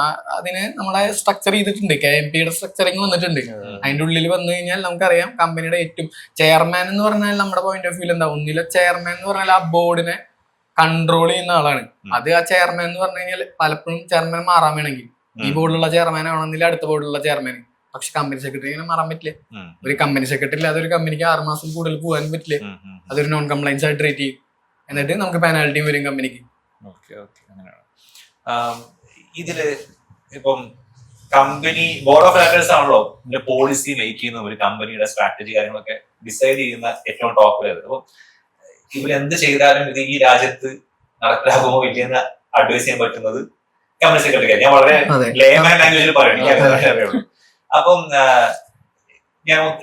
എനിക്ക് അറിയാമെങ്കിലും വീണ്ടും ചോദിക്കുന്നത് എത്രമാത്രം ക്രൂഷ്യലാണ് ഇത്, ഏതൊക്കെ സാഹചര്യങ്ങളാണ് ശരിക്കും ഒരു CS ഉണ്ടാകുമ്പോൾ കമ്പനിക്ക് ഒരു ഗുണം കിട്ടുക, കുറച്ചും കൂടി എക്സാമ്പിൾസ് വെച്ചോണ്ട് പറയാൻ പറ്റും. അതായത് ഈ പെനാൽറ്റി ഫൈൻ ഒക്കെ കുറയ്ക്കാൻ പറ്റും, അങ്ങനത്തെ കാര്യങ്ങളൊക്കെ. അതായത് ഒരു കമ്പനിക്ക് എത്രമാത്രം നിങ്ങൾ കോർപ്പറേറ്റ് ഗവേണൻസ് എന്ന് പറയും. കോർപ്പറേറ്റ് ഗവേണൻസ് എന്ന് പറഞ്ഞു കഴിഞ്ഞാൽ ഒരു കമ്പനിക്കും സൊസൈറ്റിക്കും ഒക്കെ വേണ്ടിയിട്ട് കമ്പനിയുടെ ആസ്പെക്ടില് സൊസൈറ്റി ഇപ്പൊ CSR ആണെങ്കിലും സോഷ്യൽ റെസ്പോൺസിബിലിറ്റിയുടെ ആംഗിളിലൊക്കെ ആണെങ്കിലും അതിനെ ഇൻക്ലൂഡിംഗ് എംപ്ലോയീസ്, സ്റ്റേക്ക് ഹോൾഡേഴ്സ് എല്ലാവർക്കും വേണ്ടിയിട്ട് ബെസ്റ്റ് പോളിസീസും പ്രാക്ടീസും ഉണ്ടാക്കുന്നതാണ് നമ്മൾ കോർപ്പറേറ്റ് ഗവേണൻസ് എന്ന് പറയാം. അപ്പൊ അത് ഒരു കമ്പനിക്ക് ഫ്രെയിം ചെയ്യണമെങ്കിൽ കമ്പനി സെക്രട്ടറിയുടെ റോൾ എന്ന് പറഞ്ഞാൽ വളരെ ഇമ്പോർട്ടന്റ് ആണ്. അപ്പൊ നമ്മൾ തന്നെ ചെല്ലുമ്പോൾ ചിലപ്പോൾ ആ കമ്പനിയുടെ ഒരു കോർപ്പറേറ്റ് കൾച്ചറിൽ കംപ്ലൈൻസ് കൾച്ചർ വളരെ ഡള്ളായിരിക്കും. അതിനെ ഫോക്കസ് ചെയ്യുന്നില്ല. അപ്പൊ നമ്മൾ നോക്കുമ്പോൾ പ്രീവിയസ് ഹിസ്റ്ററി നോക്കുമ്പോൾ ഒരുപാട് ഫൈനുകൾ, പെനാൽറ്റികൾ, ഇത് ഫിനാൻഷ്യൽ മാറ്റേഴ്സ് മാത്രമല്ല, ഇത് കമ്പനിയുടെ ട്രാക്ക് റെക്കോർഡിന് മതിക്കുന്ന കാര്യങ്ങളത്. ഇപ്പൊ ഒരു കമ്പനി നമ്മുടെ തൃശ്ശൂരിലെ കമ്പനി ആണെങ്കിൽ ഫൈനൽ ലിസ്റ്റിംഗിന് പോകുമ്പോൾ ആ സമയത്തൊക്കെ കമ്പനിയുടെ മൊത്തം ട്രാക്ക് വരുന്നു. ഹിസ്റ്ററി ഫ്രം ഇൻസെപ്ഷൻ ഇൻകോർപ്പറേഷൻ തൊട്ടിട്ട് ഇതുവരെ ലിസ്റ്റിംഗ് ആണെങ്കിൽ അതുവരെ കമ്പനി ചെയ്ത ഡിഫോൾട്ടുകൾ, കാര്യങ്ങൾ, എത്ര കാര്യങ്ങളിൽ അവർ അതിനടച്ചുണ്ട്, പെനാൽറ്റികളുടെ സൈസ്, അതുപോലെ തന്നെ അവർ ചെയ്ത ഒഫൻസുകളുടെ ഇന്റൻസിറ്റി കാര്യങ്ങളൊക്കെ നോക്കും. ഇതൊക്കെ നോക്കിയിട്ടാണ് നമുക്ക് ലിസ്റ്റിംഗിന് അവർ അലവുകയുള്ളൂ. അപ്പോ ഒരു കമ്പനി സെക്രട്ടറി പ്രോപ്പർ ആയിട്ട് ഇപ്പൊ internal company secretary, whole time company secretary അല്ല, പുറത്തുനിന്നാണെങ്കിൽ ഇപ്പൊ നമ്മൾ പ്രാക്ടീസിംഗ് കമ്പനി സെക്രട്ടറി ആകുമ്പോൾ നമ്മൾ ഒരുപാട് ക്ലയൻസിനെ ഗൈഡ് ചെയ്യുന്നുണ്ട് പ്രോപ്പർ ആയിട്ട്. അപ്പൊ അങ്ങനെ ഇല്ലെങ്കിൽ എന്താ പ്രശ്നം വെച്ചാൽ കാര്യങ്ങൾ അപ്പം നടന്നുകൊണ്ടായിരിക്കും. ചിലപ്പോൾ പെനാൽറ്റികളും കാര്യങ്ങളും അടച്ചിട്ട് സോൾവ് ചെയ്യുന്നുണ്ടോ, പക്ഷെ ഒരു പോയിന്റിൽ എത്തുമ്പോൾ ആ കമ്പനിയുടെ മൊത്തം ട്രാക്കിനെ, കംപ്ലൈൻസ് ട്രാക്കിനെ അത് ബാധിച്ചിട്ടുണ്ടായിരിക്കും. അപ്പൊ ആ ഒരു കമ്പനിക്ക് ഒരു ഫർദർ നെക്സ്റ്റ് സ്റ്റേജിലേക്ക് പോകേണ്ട ലെവലാകുമ്പോൾ അവിടെ ഒരു ത്രട്ടായിട്ട് സംഭവം കംപ്ലൈൻസ് അത് ഇപ്പൊ നമുക്ക് പ്രത്യേകിച്ച് ഇപ്പൊ പുതിയ ആൾക്കാർക്ക് കമ്പനി തുടങ്ങിയിട്ട് പുതിയ സ്റ്റാർട്ടപ്പ് തുടങ്ങുമ്പോൾ ഫസ്റ്റേ നമ്മൾ കഴിയും. കാരണം നമുക്ക് റൺ ചെയ്തുകൊണ്ടിരിക്കുന്ന ഒരു കമ്പനിയെ പെട്ടെന്ന് കംപ്ലൈൻസ് ട്രാക്കിൽ മാറ്റുന്ന അവരെ അക്സെപ്റ്റ് ചെയ്യുക. നിങ്ങളെ വലിയ ആൾക്കാരൊക്കെ നിങ്ങൾ കണ്ടിട്ടുണ്ട് അങ്ങനത്തെ ഒരു ടോക്ക്. ഞാൻ പേഴ്സണലി അങ്ങനെയൊക്കെ കുറെ കേട്ടിട്ടുണ്ട്. അതൊക്കെ പിന്നെ അവർക്ക് മനസ്സിലാവും. പിന്നെ അവർക്ക് തട്ട് വരുമ്പോഴായിരിക്കും അടുത്ത് വരും. പയ്യൻ പറഞ്ഞിട്ട് കാര്യമുണ്ട് എന്നുള്ളൊരു സംഭവം വരും. അപ്പൊ ഇപ്പൊ വരുന്ന ആൾക്കാർക്ക് നമ്മൾ എന്താ വെച്ചാൽ പ്രോപ്പറായിട്ട് കഴിയില്ല. സ്റ്റാർട്ടിങ് തന്നെ കംപ്ലൈൻസ് പറഞ്ഞു കഴിഞ്ഞാൽ വലിയൊരു പ്രശ്നമൊന്നുമല്ല. അതൊരു നോൺ കംപ്ലൈൻസ് ആകുമ്പോൾ വരുന്ന കോസ്റ്റിന് അത്രയൊന്നും കംപ്ലൈൻസിന്റെ കോസ്റ്റ് ഇല്ല. അപ്പൊ ആദ്യം നമ്മള് അതൊരു ട്രാക്കിലാക്കിയിട്ട് ഒരു സ്ട്രീം ലൈൻ ചെയ്തിട്ട് ഒരു പ്രോപ്പറായിട്ട് പോയി കഴിഞ്ഞാൽ ഓക്കെ. നിങ്ങൾ ഈ കോഴ്സ് എടുത്ത കാലം തൊട്ടിട്ട് ഇതിന്റെ പ്രിവിലേജസ് അനുഭവിച്ചിട്ടുണ്ടാവുമല്ലോ ഈ കോഴ്സ് എടുത്ത് അങ്ങനത്തെ എന്തെങ്കിലും കാര്യമാണ് നേരത്തെ എന്താ സൂചിപ്പിച്ചത്? യെസ് യെസ് ലൈക് ഞാൻ പറഞ്ഞല്ലോ 2 years ഞാൻ വർക്ക് ചെയ്ത് HDFC ഒരു പ്രൈവറ്റ് ബാങ്കിലായിരുന്നു. അപ്പൊ അവിടെ കുറച്ച് HNA കസ്റ്റമേഴ്സും ക്ലയൻസും നമുക്ക് ഒരുപാട് ഡെയിലി നമുക്ക് മീറ്റ് ചെയ്യേണ്ടി വരും. അപ്പോ ബേസിക്കലി ഇൻവെസ്റ്റ്മെന്റ് ഡിപ്പാർട്ട്മെന്റിലായിരുന്നു. അപ്പൊ അവർ ഓരോ ഇൻവെസ്റ്റ്മെന്റ് കാര്യങ്ങൾ ചോദിക്കുമ്പോൾ നമ്മളിത് ക്ലാസ് കേട്ടായിരിക്കുമല്ലോ വന്നിരിക്കുന്നുണ്ടാവുക. അപ്പൊ നമ്മൾ കൊടുക്കുന്ന ഇൻപുട്സ് അവർക്ക് വളരെ അധികം. അപ്പൊ ഇവിടെ ആസ്ക് മീ ലൈക്ക് എന്താണ് വാട്ട് കോഴ്സ് യു സ്റ്റഡിഡ്. അപ്പൊ എനിക്ക് പറയാൻ നോക്കിയാൽ ലൈക് CS ഇതാവുണ്ട്. അപ്പൊ അങ്ങനത്തെ കുറെ എക്സ്പീരിയൻസ് എനിക്ക് ബാങ്കിൽ നിന്ന് മോസ്റ്റ് പ്രോബബ്ലി ഒരു HNI കസ്റ്റമേഴ്സ് എനിക്ക് ഫേസ് ചെയ്യേണ്ടി വന്നിട്ടുണ്ട്. ഹൈ നെറ്റ്വർത്ത് ഇൻഡിവിജ്വൽസ് ആണ് യൂഷ്വലി നമ്മുടെ ആ ഒരു പെർട്ടിക്കുലർ പ്രൈവറ്റ് ബാങ്കിലുള്ളത്. So I was handling investment department. അപ്പൊ എനിക്ക് യൂഷ്വലി ഡെയിലി എനിക്ക് ഒരു 5-6 കസ്റ്റമേഴ്സ് എനിക്ക് മീറ്റ് ചെയ്യേണ്ടി വരും. അപ്പൊ അവർക്ക് നമ്മൾ കൊടുക്കുന്ന ഇൻപുട്സിന്റെ വാല്യൂ വരുന്നത് what I study from like ഈ ഒരു കോഴ്സ് എന്നാണ്. മനസ്സിലായി. CMA വരുമ്പോഴോ ആ ചോദ്യം പ്രതീക്ഷിച്ചില്ല. അതല്ലേ കുഴപ്പമൊന്നുമില്ല, അത് നമുക്ക് എന്തെങ്കിലും മെമ്മറൈസ് വേറെ എവിടെയും പോയി.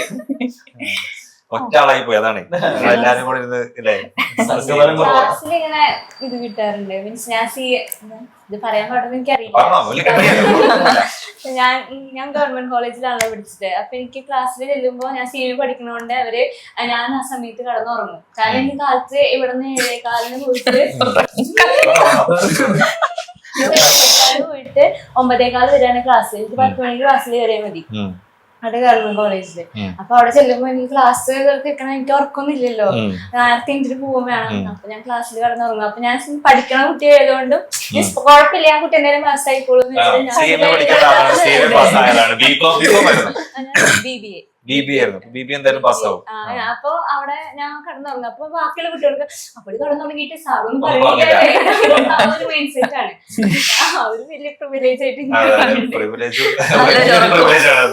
നല്ല മോട്ടിവേഷനാണ്. അല്ല, ഇത് പല കുട്ടികളും ചോദിക്കാറുണ്ട് ഈ കോഴ്സിന്റെ കൂടെ BCom BBA എടുത്തു കഴിഞ്ഞാൽ ബുദ്ധിമുട്ടാണോ എന്ന്. ഉദാഹരണം കിട്ടി. അപ്പൊ നമ്മൾ പറയാറുണ്ട് ഇങ്ങനെ, അത് കുഴപ്പമില്ല, നിങ്ങൾ പരീക്ഷ എഴുതിയാൽ മതി, പാസ്സാവും എന്നുള്ളത്. ഈ റീസെന്റ് ടൈമിൽ പോലും CA നെ കുറിച്ച് അത്യാവശ്യം അവയർനെസ് ഇപ്പൊ ഉണ്ട് നമ്മുടെ സമൂഹത്തിൽ. ഒരു കാലത്ത് അതുകൊണ്ടായിരുന്നില്ല. CMA ഉണ്ട്. ഞാൻ കണ്ടിട്ടുള്ളത് CS ഇപ്പോഴും കമ്പയർ ചെയ്യുമ്പോൾ കുറച്ച് കുട്ടികൾ ഓപ്റ്റ് ചെയ്യുന്ന കുറച്ച് അവയർനെസ് ഉള്ള ഒരു കോഴ്സാണ്. നിങ്ങൾ ഇത്രയും കാലം കൊണ്ട് ഒരുപാട് പ്രായം തന്നെ ഉദ്ദേശിച്ചത്, എന്നാലും ആ കാലത്ത് ഈ കോഴ്സിലേക്ക് വരാൻ ഒന്നും നിങ്ങളുടെ ഫാമിലിയിൽ റോൾ മോഡൽ ആയിട്ട് കുറച്ച് ആൾക്കാരുണ്ടായിരുന്നു. അപ്പൊ പൊതുവിൽ ആ സമയത്ത് എങ്ങനെയായിരുന്നു ഈ CS ആൾക്കാർ വന്നിരുന്നത്? പിന്നെ നിങ്ങൾ ഏതാണ്ട് ഒരേ പ്രായത്തിലുള്ള ആൾക്കാരാണ്. അപ്പൊ നിങ്ങളുടെ ആ ജേണി എങ്ങനെയായിരുന്നു? ഞാനും സച്ചും ഏകദേശം 5ാം ക്ലാസ് തൊട്ട് ഒരുമിച്ച് പഠിച്ചിരുന്ന ആൾക്കാര്. 5 തൊട്ട് 10 വരെ ഒരേ ക്ലാസ്സിൽ, ഫസ്റ്റും സെക്കൻഡും ബെഞ്ചിലായിട്ട് അടി കൂടുന്ന. പക്ഷെ എനിക്ക് ഇവനാണെങ്കിൽ ഫുൾ ടൈം പഠിച്ചുകൊണ്ടിരിക്കുന്ന ഒരാളും ഞാൻ കുറച്ച് എക്സ്ട്രാ കരിക്കുലർ ആക്ടിവിറ്റീസിൽ എൻഗേജ് ആയ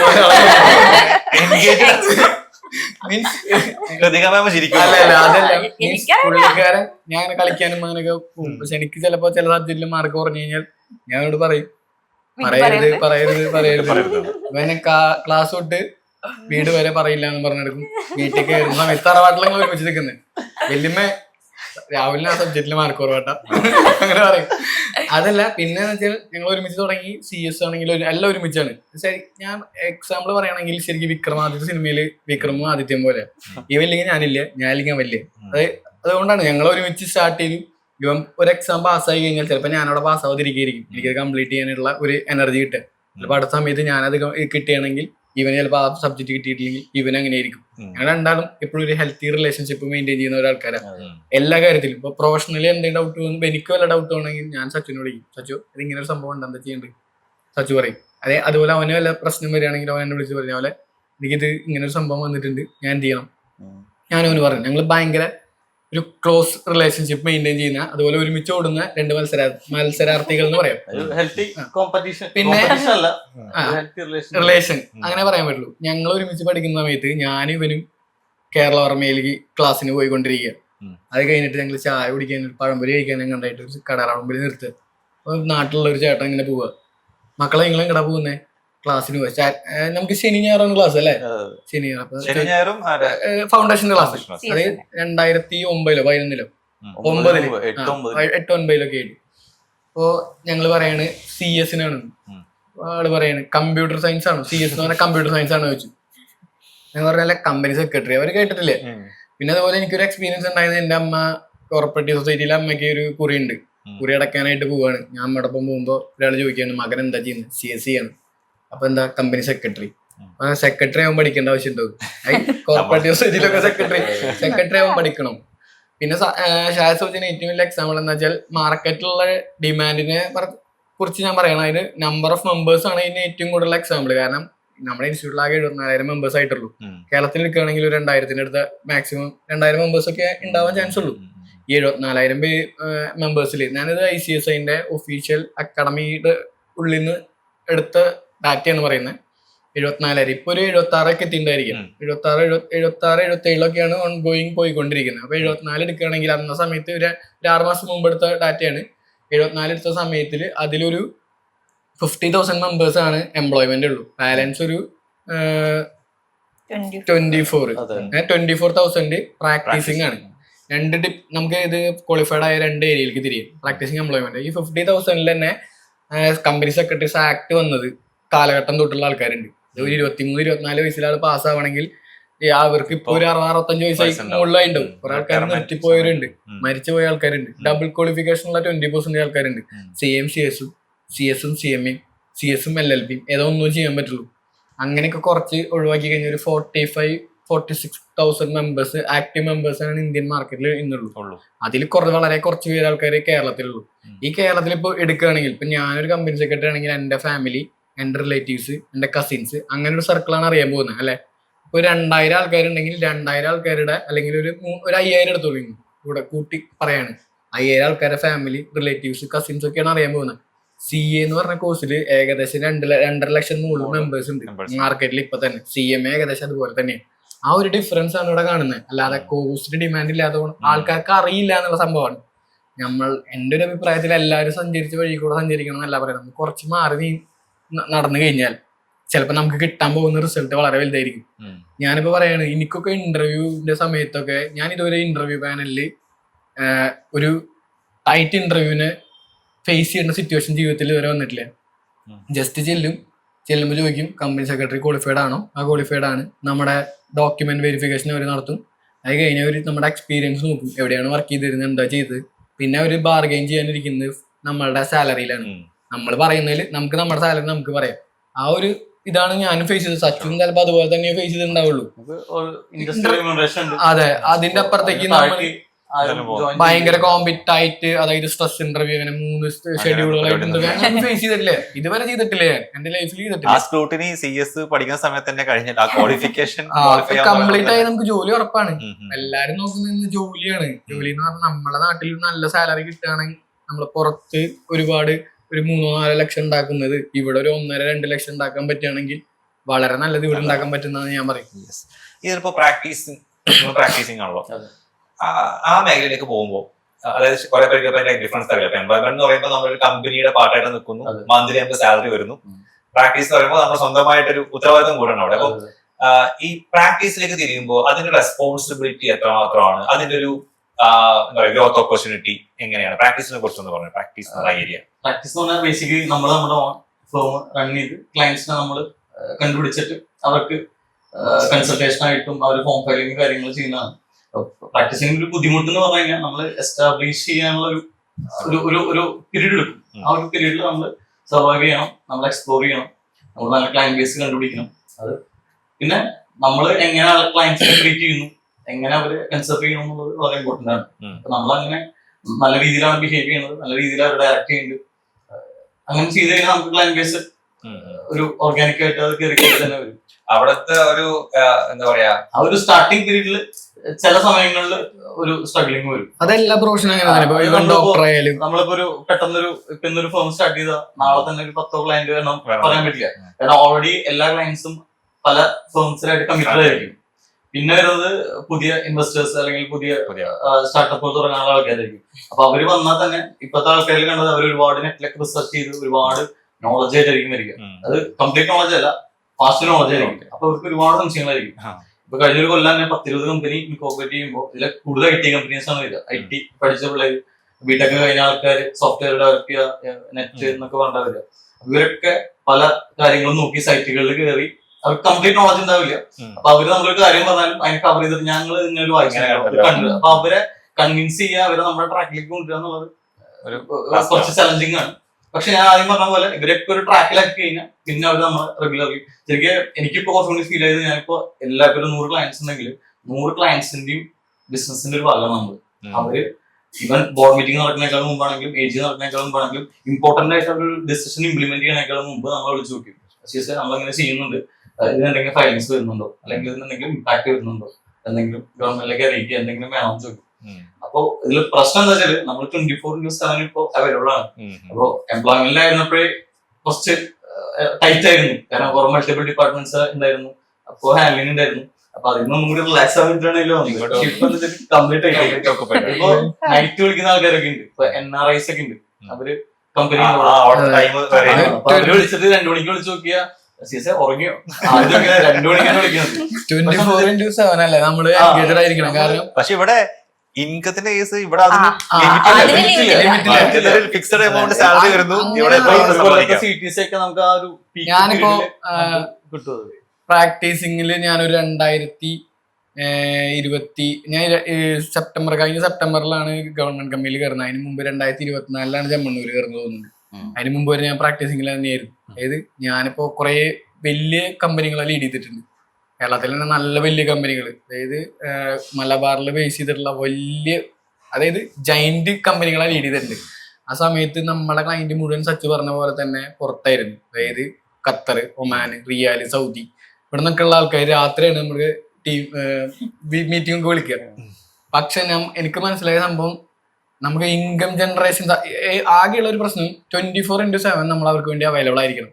ഇവനൊരു ഡോക്ടറുടെ എക്സാമ്പിൾ എടുക്കുകയാണെങ്കിൽ പേഷ്യൻസ് എപ്പോഴാണ് വരിക എന്നറിയില്ല. ഇവരെപ്പോഴും പ്രശ്നങ്ങളായിട്ടാണ് നമ്മുടെ അടുത്ത് വരിക. ഓരോരോ പ്രശ്നങ്ങൾ അഭിമുഖീകരിച്ച് കറക്റ്റായിട്ട് ചെയ്തത് കറക്റ്റായിട്ട് പോകുന്ന ഒരു ഓർഗനൈസേഷനിൽ നമ്മളെ പോലുള്ള ആൾക്കാർ ആവശ്യമില്ല. എല്ലാവരും എന്തെങ്കിലുമൊക്കെ മിസ്റ്റേക്കുകളും എന്തെങ്കിലുമൊക്കെ ഒളിച്ചു വെക്കേണ്ട കാര്യങ്ങൾ ഹൈഡ് ചെയ്യേണ്ടത് ഹൈഡ് ചെയ്തിട്ടും, അല്ലെങ്കിൽ എന്തെങ്കിലുമൊക്കെ ഡിപ്പാർട്ട്മെന്റിനെ മറച്ചു വെച്ച കാര്യങ്ങൾ, അല്ലെങ്കിൽ ചെയ്യാൻ വിട്ടുപോവുക, ഇങ്ങനത്തെ മിസ്റ്റേക്കുകളായിട്ടാണ് നമ്മുടെ അടുത്ത് അപ്രോച്ച് ചെയ്യുക. ഇവർ ഭയങ്കര പാനിക്കായിട്ടാണ് വിളിക്കുന്നുണ്ടാവുക. രാത്രി ഒന്നുമില്ല, പകലൊന്നുമില്ല. ചിലപ്പോൾ 2 മണിക്ക് കോൾ ചെയ്യും. 2 മണിക്ക് കോൾ ചെയ്ത അവസരം സിറ്റുവേഷൻ എനിക്കും ഉണ്ടായിട്ടുണ്ട് ലൈഫിൽ. ചിലപ്പോൾ അവര് നിരന്തരം വിളിച്ചുകൊണ്ടിരിക്കും. ഓഫീസിൽ നിന്ന് ഇറങ്ങിപ്പോയില്ല, അത് കഴിയുന്ന വരെ അവിടെ തന്നെ ഇരിക്കേണ്ട ഒരു ഇതായിട്ട്. ചിലപ്പോൾ നമുക്ക് ചെയ്യാൻ പറ്റിയില്ലെങ്കിൽ ചിലപ്പോൾ അവര് നമ്മളെ കുറ്റവും പറഞ്ഞേക്കാം. ആ CS എന്തോ ഞാൻ ഇതൊക്കെ കൊടുത്തിട്ട് എനിക്ക് ചെയ്തു തന്നില്ല എന്ന് പറഞ്ഞേക്കാം. പക്ഷെ ഇൻകം എന്ന് പറഞ്ഞ സംഭവം ഉണ്ടല്ലോ, എംപ്ലോയ്മെന്റ് ഉണ്ടാക്കുന്നതിന്റെ ഒരു 100 ഇരട്ടി നമുക്ക് പ്രാക്ടീസിൽ ഉണ്ടാക്കാൻ പറ്റും. പിന്നെ വേറെ പ്രത്യേകത എന്താ വെച്ചാൽ, എംപ്ലോയ്മെന്റ് അല്ലാത്ത എല്ലാ കമ്പനീസിനും പ്രാക്ടീസിങ് കമ്പനി സെക്രട്ടറിസിന് ചിലപ്പോൾ ആവശ്യം ഉണ്ടായിട്ട് വരാം. പല ഫോമുകളിലും പ്രാക്ടീസിങ് കമ്പനി സെക്രട്ടറി സൈൻ നിർബന്ധമാണ്. കുറെ MGT8കളിൽ, അതുപോലെ AOC4 ഫയൽ ചെയ്യുന്ന സമയത്ത്, MGT7 ഫയൽ ചെയ്യുന്ന സമയത്ത്, ഇവിടെയൊക്കെ കമ്പനി സെക്രട്ടറി, പ്രാക്ടീസിങ് കമ്പനി സെക്രട്ടറിനെ അത്യാവശ്യമാണ്. ഒരു കമ്പനിയിൽ എന്റെ അഭിപ്രായത്തിൽ ഒരു കമ്പനി സെക്രട്ടറി ഇല്ലാതെ ഫംഗ്ഷൻ ചെയ്യാന്ന് പറഞ്ഞാൽ കുറച്ച് കോംപ്ലിക്കേറ്റഡ് ആണ്. ഒരു സ്മോൾ കമ്പനി ആണെങ്കിൽ ഓക്കെ, അവർ കുറച്ച് കഴിഞ്ഞാൽ അവർ ആ ഇക്വിലിബ്രിയം ലെവൽ കവർ ചെയ്ത് അവരവരെ ഗ്രോത്തിലോട്ട് എത്തും. പിന്നെ മാൻഡേറ്ററി ആണ്. അപ്പോഴാണ് ഈ പ്രശ്നം സച്ച് പറഞ്ഞ പോലെ ഫേസ് ചെയ്യുക. ഇത്ര കാലം ചെയ്തു വെച്ച മണ്ടത്തരങ്ങൾ, ലിസ്റ്റിംഗ്, പബ്ലിക് ഇഷ്യൂ എന്നൊക്കെ പോകുന്ന സമയത്ത് അവർക്കൊരു പ്രശ്നമായിട്ട് വരും. നമ്മൾ ഒരു കമ്പനി ഇൻകോർപ്പറേറ്റ് ചെയ്യുന്ന സമയത്ത് തൊട്ട് ആ കമ്പനിയുടെ പിന്നാലെ ഒരു കമ്പനി സെക്രട്ടറിയുടെ കറക്റ്റ് ആയിട്ടുള്ള ഗൈഡൻസും ആളുടെ സ്ട്രിക്റ്റ് ആയിട്ടുള്ള റൂൾസും റെഗുലേഷൻസും ആളുടെ ഒരു സപ്പോർട്ടൊക്കെ ഉണ്ടാവും. ഏതൊരു കമ്പനി എടുക്കുകയാണെങ്കിൽ ഇവിടെ ലിസ്റ്റ് ചെയ്ത ഈവൻ എല്ലാ കമ്പനീസിന്റെ ബാക്കിലും ഒരു കമ്പനി സെക്രട്ടറിയുടെ ഹാർഡ് വർക്ക് ഉണ്ട്. അതെനിക്ക് കറക്റ്റ് എടുത്ത് പറയാം. പേര് ഇവിടെ റിവീൽ ചെയ്യാൻ പറ്റാത്തതുകൊണ്ട് പിന്നെ പറയുന്ന ആൾക്കാരെ ഡോക്യുമെന്റേഷൻ എന്ന് പറയുന്ന പരിപാടിയാണ്. നമ്മളിപ്പോ കമ്പനിയിൽ എന്ത് കാര്യം ചെയ്യണമെങ്കിലും പ്രോപ്പറായിട്ട് ഡോക്യുമെന്റ് ചെയ്യണം. അപ്പൊ ഓർലി ഒരു കാര്യം ഇപ്പൊ അങ്ങോട്ടും ഇങ്ങോട്ടും പറഞ്ഞത് ചെയ്തിട്ട് എന്ന് വെച്ച് കഴിഞ്ഞാൽ അതിലെന്തെങ്കിലും ഒരു ഫോൾട്ട് വന്നു കഴിഞ്ഞാൽ അതിൽ ആരും റെസ്പോൺസിബിലിറ്റി എടുത്തിട്ടുള്ള കാര്യം ഉണ്ടല്ലോ. അതുകൊണ്ട് ഒരു കമ്പനിയിൽ എന്ത് കാര്യം ചെയ്യുമ്പോഴും പ്രോപ്പറായിട്ട് ബോർഡ് വഴിയോ ഇമെയിൽ വഴിയോ എന്തെങ്കിലും ഡോക്യുമെന്റേഷൻ വേണം. അപ്പൊ ഈ ബോർഡ് വഴിയൊക്കെ വരുമ്പോൾ അതിന്റെ ഡോക്യുമെന്റേഷൻ ഇപ്പം ഡ്രാഫ്റ്റിംഗ് ഭയങ്കര ഇമ്പോർട്ടന്റ്. ഈവൻ ഇപ്പൊ എഗ്രിമെന്റ് കേസ് ഒക്കെ എടുത്തു കഴിഞ്ഞാൽ ഈവൻ ഒരു വേർഡ് ആഡ് ചെയ്യുന്നതും അതിന്റെ പ്രസൻസും ആബ്സെൻസും അഗ്രിമെന്റിനെ 2 രീതിയിലും ബാധിക്കും. ഇപ്പൊ വലിയ കമ്പനികളുടെ അഗ്രിമെന്റ്, ഇപ്പൊ നമ്മുടെ ചെറിയ കമ്പനികളല്ല, ഇന്റർനാഷണൽ അഗ്രിമെന്റ്സ് എടുത്ത് കഴിഞ്ഞാൽ ഒട്ടുമിക്ക അഗ്രിമെന്റുകൾ അവസാനം ആർബിട്രേഷനിൽ വന്നിട്ട് എന്തെങ്കിലും പ്രശ്നങ്ങൾ വയലേഷൻ വന്നിട്ട് അപ്പൊ ആ എഗ്രിമെന്റിലുള്ള ഓരോ വാക്കും ഇന്റർപ്രറ്റ് ചെയ്തിട്ടാണ് അതിന്റെ ഒരു ആൻഡോ ഒരു ഈസോ അല്ലെങ്കിൽ എന്ത് ഇതൊക്കെ നമ്മളെ എഫക്ട് ചെയ്യും. നമ്മൾ വളരെ സിമ്പിൾ ആണെന്ന് വിചാരിക്കുന്ന പല കാര്യങ്ങളും ആ ഒരു സമയങ്ങളിൽ വളരെ ഇമ്പോർട്ടന്റ് ആണ്. ഇപ്പൊ ഞാൻ പണ്ടൊരു ഇന്റർവ്യൂവിൽ പോയപ്പോ അന്നത്തെ ഇന്റർവ്യൂ അത് ഇന്റർനാഷണൽ കമ്പനി ആയിരുന്നു. അതിന്റെ CF എനിക്ക് പറഞ്ഞ കാര്യമാണ്. അപ്പൊ എനിക്ക് ഡ്രാഫ്റ്റിംഗ് പാർട്ട് മൊത്തം നിങ്ങൾ ചെയ്യണമെന്ന് പറയാം. എനിക്ക് 23 വയസ്സുള്ളൂ. അപ്പൊ എന്നോട് പറയണെങ്കിൽ ഇന്റൽ അതുപോലെ വലിയ കമ്പനികളുടെ അഗ്രിമെന്റ് ആണ് വരിക. അപ്പൊ പുള്ളി എന്നോട് പറയുന്നത് ഇതൊക്കെ ഫൈനലി ഇന്റർനാഷണൽ കോർട്സിൽ ആർബിട്രേഷൻ വരുന്ന അഗ്രിമെന്റ് ആണ്. നിങ്ങൾ ഡ്രാഫ്റ്റ് ചെയ്യുന്ന ഓരോ വാക്കായിരിക്കും ഇതിന്റെ ഫൈനൽ ഡിസിഷൻ ഇമ്പാക്ട് ചെയ്യുക. അതിന്റെ പേരിൽ CRകൾ അങ്ങോട്ടോ ഇങ്ങോട്ടോ വരാം എന്നൊക്കെയാണ് പറയുന്നത്. മനസ്സിലായി. അപ്പൊ അങ്ങനത്തെ റെസ്പോൺസിബിലിറ്റി നമുക്കുണ്ട്. ഒരു വാക്കോടെ മാറിക്കഴിഞ്ഞാൽ കോടിക്കണക്കിന്റെ കാരണം അത് നമ്മൾ ചിലപ്പോ വളരെ സിമ്പിൾ ആണെന്ന് വിചാരിക്കുന്ന ഒരു ക്ലോസ് ആയിരിക്കും നമുക്ക് ഫേവറബിൾ ആയിട്ട് ലേറ്റസ്റ്റ് സ്റ്റേജിൽ വരിക. ഇപ്പൊ സാധാരണ റെന്റ് അഗ്രിമെന്റുകളൊക്കെ നോക്കുകയാണെങ്കിൽ ചിലപ്പോ ലെസർക്ക് ഇത്ര കൊല്ലം ഇത് വിഡ്രോ ചെയ്യാൻ പറ്റിയാന്നൊക്കെ വെക്കും. നമ്മൾ ചിലപ്പോൾ വെക്കും അതൊക്കെ ഇടന്നോട്ടെ എന്ന് വിചാരിക്കും. പക്ഷെ അവിടെ ഒരു കോൺഫ്ലിക്ട് വരുന്ന സമയത്തായിരിക്കും ആ ഒരു ക്ലോസ് വളരെ ഇമ്പോർട്ടന്റ് ആയിട്ട് നിലനിൽക്കുക. ബുദ്ധിമുട്ടുള്ള പണിയാണ് നമുക്ക് മനസ്സിലായി. ഈ ബുദ്ധിമുട്ടുള്ള പണി നമ്മൾ ചെയ്യണമെങ്കിൽ ഈ കോഴ്സ് എടുക്കാനൊക്കെ ഇതിന് കിക്ക് കിട്ടണമല്ലോ. അതാണ് ഈ സംഭവം. ഇപ്പൊ ഡോക്ടർ രാത്രി പേഷ്യന്റ് പിടിച്ചുകൊണ്ട് പോകുന്നുണ്ടെങ്കിൽ അൾട്ടിമേറ്റ് അയാളുടെ അസുഖം സുഖപ്പെടുത്തുമ്പോൾ കിട്ടുന്ന കിക്കായിരിക്കാം ചിലപ്പോൾ. നിങ്ങൾക്ക് നിന്ന് കിട്ടുന്ന കിക്ക് എന്താണെന്നാണ് എന്റെ ചോദ്യം. എല്ലാവരും പറയോ? എനിക്ക് തോന്നുന്നു എനിക്ക് ഒരുപാട് നല്ല ക്ലയൻസിനെ ഡീൽ ചെയ്യാൻ പറ്റുന്നുണ്ട്. നമ്മളെ മാർക്കറ്റിൽ ഹൈലി റെപ്യൂട്ടഡ് ആയിട്ടുള്ള വ്യക്തികൾ നമ്മൾ ഒരിക്കലും വിചാരിക്കില്ല. എൻ്റെ ഇപ്പോൾ സെലിബ്രിറ്റീസിൽ കുറച്ച് ആൾക്കാർ എൻ്റെ ക്ലയന്റ് ആയിട്ടുണ്ടായിരുന്നു. ഞാൻ അവരുടെ അതായത് എന്റെ പ്രശ്നം എന്താ അറിയോ, ഇതിൽ കുറെ എനിക്ക് അറിയാം, പക്ഷെ ഇത് പറയാൻ പറ്റില്ലല്ലോ. അത് പറഞ്ഞിരുന്നെങ്കിൽ കമ്പനിയിൽ പേഴ്സണലി വിളിച്ചിട്ടുണ്ട്, വിളിക്കാറുണ്ട്. അപ്പൊ നല്ല നല്ല ആൾക്കാരുമായിട്ടുള്ള കോണ്ടാക്ട്. ഇപ്പൊ ഞാനിപ്പോ ഗവൺമെന്റ് കമ്പനിയിൽ വർക്ക് ചെയ്യുന്ന സമയത്ത് എനിക്ക് കിട്ടുന്ന ഒഫീഷ്യൽസ് എന്ന് പറഞ്ഞാൽ ഈ ഗവൺമെന്റ് പാനലില് അല്ലെങ്കിൽ മന്ത്രിസഭയിൽ ഇരിക്കുന്ന അല്ലെങ്കിൽ പല ബോർഡിന്റെയും ചെയർമാനുകളൊക്കെ ആയിട്ടുള്ള ചെയർമാൻ സ്ഥാനമൊക്കെ വഹിച്ചിട്ടുള്ള വ്യക്തികളുമായിട്ടുള്ള ഒരു കോണ്ടാക്ട് നമുക്ക് കിട്ടുന്നുണ്ട്. അതുപോലെ തന്നെ നല്ലൊരു ഇൻകം ജനറേഷനാണ്. നമ്മൾ കറക്റ്റ് വർക്ക് ചെയ്താൽ മതി. സാലറി ഉണ്ട്, സാലറിക്ക് വേണ്ടി നമ്മളെ റിക്വസ്റ്റ് ചെയ്യേണ്ട ആവശ്യമില്ല. പിന്നെ ജോബ് പ്രൊഫൈല് വരുന്നത് ടോപ്പ് മോസ്റ്റിലായതുകൊണ്ട് നമുക്ക് എന്തുണ്ട്, ഒരു പവർ ഉണ്ട്, മാർക്കറ്റിൽ ഒരു നല്ല റെപ്യൂട്ടേഷൻ ഉണ്ട്. പിന്നെ ഫൈനലി എന്ത് തന്നെ പറഞ്ഞാലും നമുക്ക് ജീവിക്കാൻ ഏറ്റവും ഇമ്പോർട്ടന്റ് ആയിട്ടുള്ള കാര്യമാണ് ക്യാഷ്. അത് ഇന്നത്തെ കാലത്ത് നമുക്ക് ജോലി എന്ന് പറഞ്ഞാൽ എവിടെയും സെക്യൂർഡ് അല്ല. അപ്പൊ നല്ല ഇനി ഫ്യൂച്ചറിൽ എങ്ങനെയാണെന്നല്ല പറയാം, എനിക്കറിയാം. ഞാൻ CS ഇങ്ങനെ പറയുന്നില്ല. എനിക്ക് എൻ്റെ ഒരു പെർസ്പെക്റ്റീവ് വെച്ചിട്ട് എൻ്റെ ഒരു അഭിപ്രായത്തിൽ 2050 വരെ ഒരു പ്രശ്നമില്ലാണ്ട് പോയി. കാരണം ഞങ്ങൾ തുടങ്ങിയ കാലത്തും കമ്പനി സെക്രട്ടറീസിനെ കിട്ടാനില്ല, ഇപ്പോഴും കിട്ടാനില്ല, നാളെയും കിട്ടാണ്ടാവില്ല. ഞാൻ പറയുന്നത് വേണമെങ്കിൽ കോട്ട് ചെയ്ത് വെച്ചോളൂ. കാരണം ഞങ്ങൾ തുടങ്ങുന്ന സമയത്ത് 50 ലക്ഷമായിരുന്നു വേണ്ടത് കമ്പനി സെക്രട്ടറീസ്. പിന്നെ അത് 2 കോടിയാക്കി മാറ്റി ലിമിറ്റ്. അവിടെയും കമ്പനി സെക്രട്ടറീസിനെ കിട്ടാതായപ്പോഴാണ് അവരെന്ത് ചെയ്തിട്ടുണ്ട്, 5 കോടിയിലേക്ക് വന്നത്. 5 കോടി ഇപ്പൊ 10 കോടിയാക്കി. പിന്നെ ഇപ്പോഴും നമുക്ക് അതായത് പിന്നെ ലേറ്റസ്റ്റ് അമെന്റ്മെന്റ് അതായത് ഞങ്ങൾ തുടങ്ങിയ 50 ലക്ഷം പേഡപ്പ് ക്യാപിറ്റലുള്ള കമ്പനികൾക്കൊക്കെ കമ്പനി സെക്രട്ടറി മാൻഡേറ്ററി ആയിരുന്നു. അത് കഴിഞ്ഞ 2 കോടിയാക്കി പേഡപ്പ്. പിന്നെ അത് 5 കോടിയാക്കി പേഡപ്പ്. ഇപ്പൊ 10 കോടിയിലാണ് പേഡപ്പ് ഉള്ളത്. 2027 അമെന്റ്മെന്റ് റൂള് RBIന്റെ റൂള് പ്രകാരം NOF NBFCസിനൊക്കെ വേണ്ടത് 10 കോടിയാണ് NOF വേണ്ടത് കമ്പനി ഫംഗ്ഷൻ ചെയ്യാൻ. 2025 തൊട്ട് ഫംഗ്ഷൻ ചെയ്യാനാണ് NOF വേണ്ടത്. ഈ NOF 10 കോടി എന്ന് പറഞ്ഞാൽ ആ കമ്പനിയുടെ പേഡപ്പ് ക്യാപിറ്റൽ ഒരു 10-12 കോടിയിൽ പിടിച്ചാലാണ് NOF 10 കിട്ടുള്ളൂ, റിസർവ് ഇല്ലെങ്കിൽ കമ്പനിക്ക്. അപ്പൊ അതിനർത്ഥം അവിടെ കമ്പനി സെക്രട്ടറി സ്ട്രോങ് ആണ്. അത് അവിടെ കമ്പനി സെക്രട്ടറീസ് മാൻഡേറ്ററി ആയിട്ട് വരാൻ പോവാണ് ഇല്ലാത്ത കമ്പനികൾക്ക്. അപ്പൊ എന്താണ്, അതിനുള്ള മാർക്കറ്റിലുള്ള ഡിമാൻഡ് ഉണ്ട്, സപ്ലൈ ഇല്ല. അപ്പൊ ഇൻസ്റ്റിറ്റ്യൂട്ട് ചെയ്യാൻ പോകുന്ന പരിപാടി എന്താണെന്ന് വെച്ചാൽ ഇനി 10 കോടിയിൽ നിന്ന് 25 കോടിക്ക് ആക്കും പേഡപ്പ്. അപ്പൊ അത്രയും ലിമിറ്റ് കുറയ്ക്കാൻ പറ്റും, നമ്പർ ഓഫ് ആൾക്കാരെ കുറയ്ക്കാൻ പറ്റും. പക്ഷെ ഞാൻ പറയണ 2050 വരെയും ഓപ്പർച്യൂണിറ്റി ഉണ്ടാവും. ഓരോ അമെന്റ്മെന്റ് ബില്ല് വരുമ്പോഴും ഫിനാൻസ് ബഡ്ജറ്റ് വരുമ്പോഴും നിർമ്മല സീതാരാമൻ കറക്റ്റ് CS-നായിട്ട് എന്തെങ്കിലുമൊക്കെ കൊണ്ടുവരാറുണ്ട്. ഇപ്പൊ നമ്മുടെ ഫോം ഫയലിംഗ് തന്നെ എടുക്കുകയാണെങ്കിൽ ഒരു കൊല്ലം എത്ര ഫോം നമ്മൾ ഫയൽ ചെയ്യണം. അതായത് ആദ്യമൊന്നും ഉണ്ടായിരുന്നില്ലേ, ഒരു ഇൻകോർപ്പറേഷൻ തൊട്ടൊരു പ്രൈവറ്റ് കമ്പനിയുടെ എടുക്കുകയാണെങ്കിൽ തന്നെ AOC4, MGT7, DAR12, MBP1, പിന്നെ KYC, പിന്നെ നമുക്ക് ഇമ്പോർട്ടന്റ് ആയിട്ടുള്ള ഫോം ഏതാ DPT3 ഡെപ്പോസിറ്റ്, പിന്നെ ബെന്ന്, അങ്ങനെ ഒരുപാട് ഫോമുകൾ ചെയ്യാനുണ്ട്. അതൊക്കെ നമ്മുടെ പ്രാക്ടീസിംഗുള്ള സ്കോപ്പാണ്.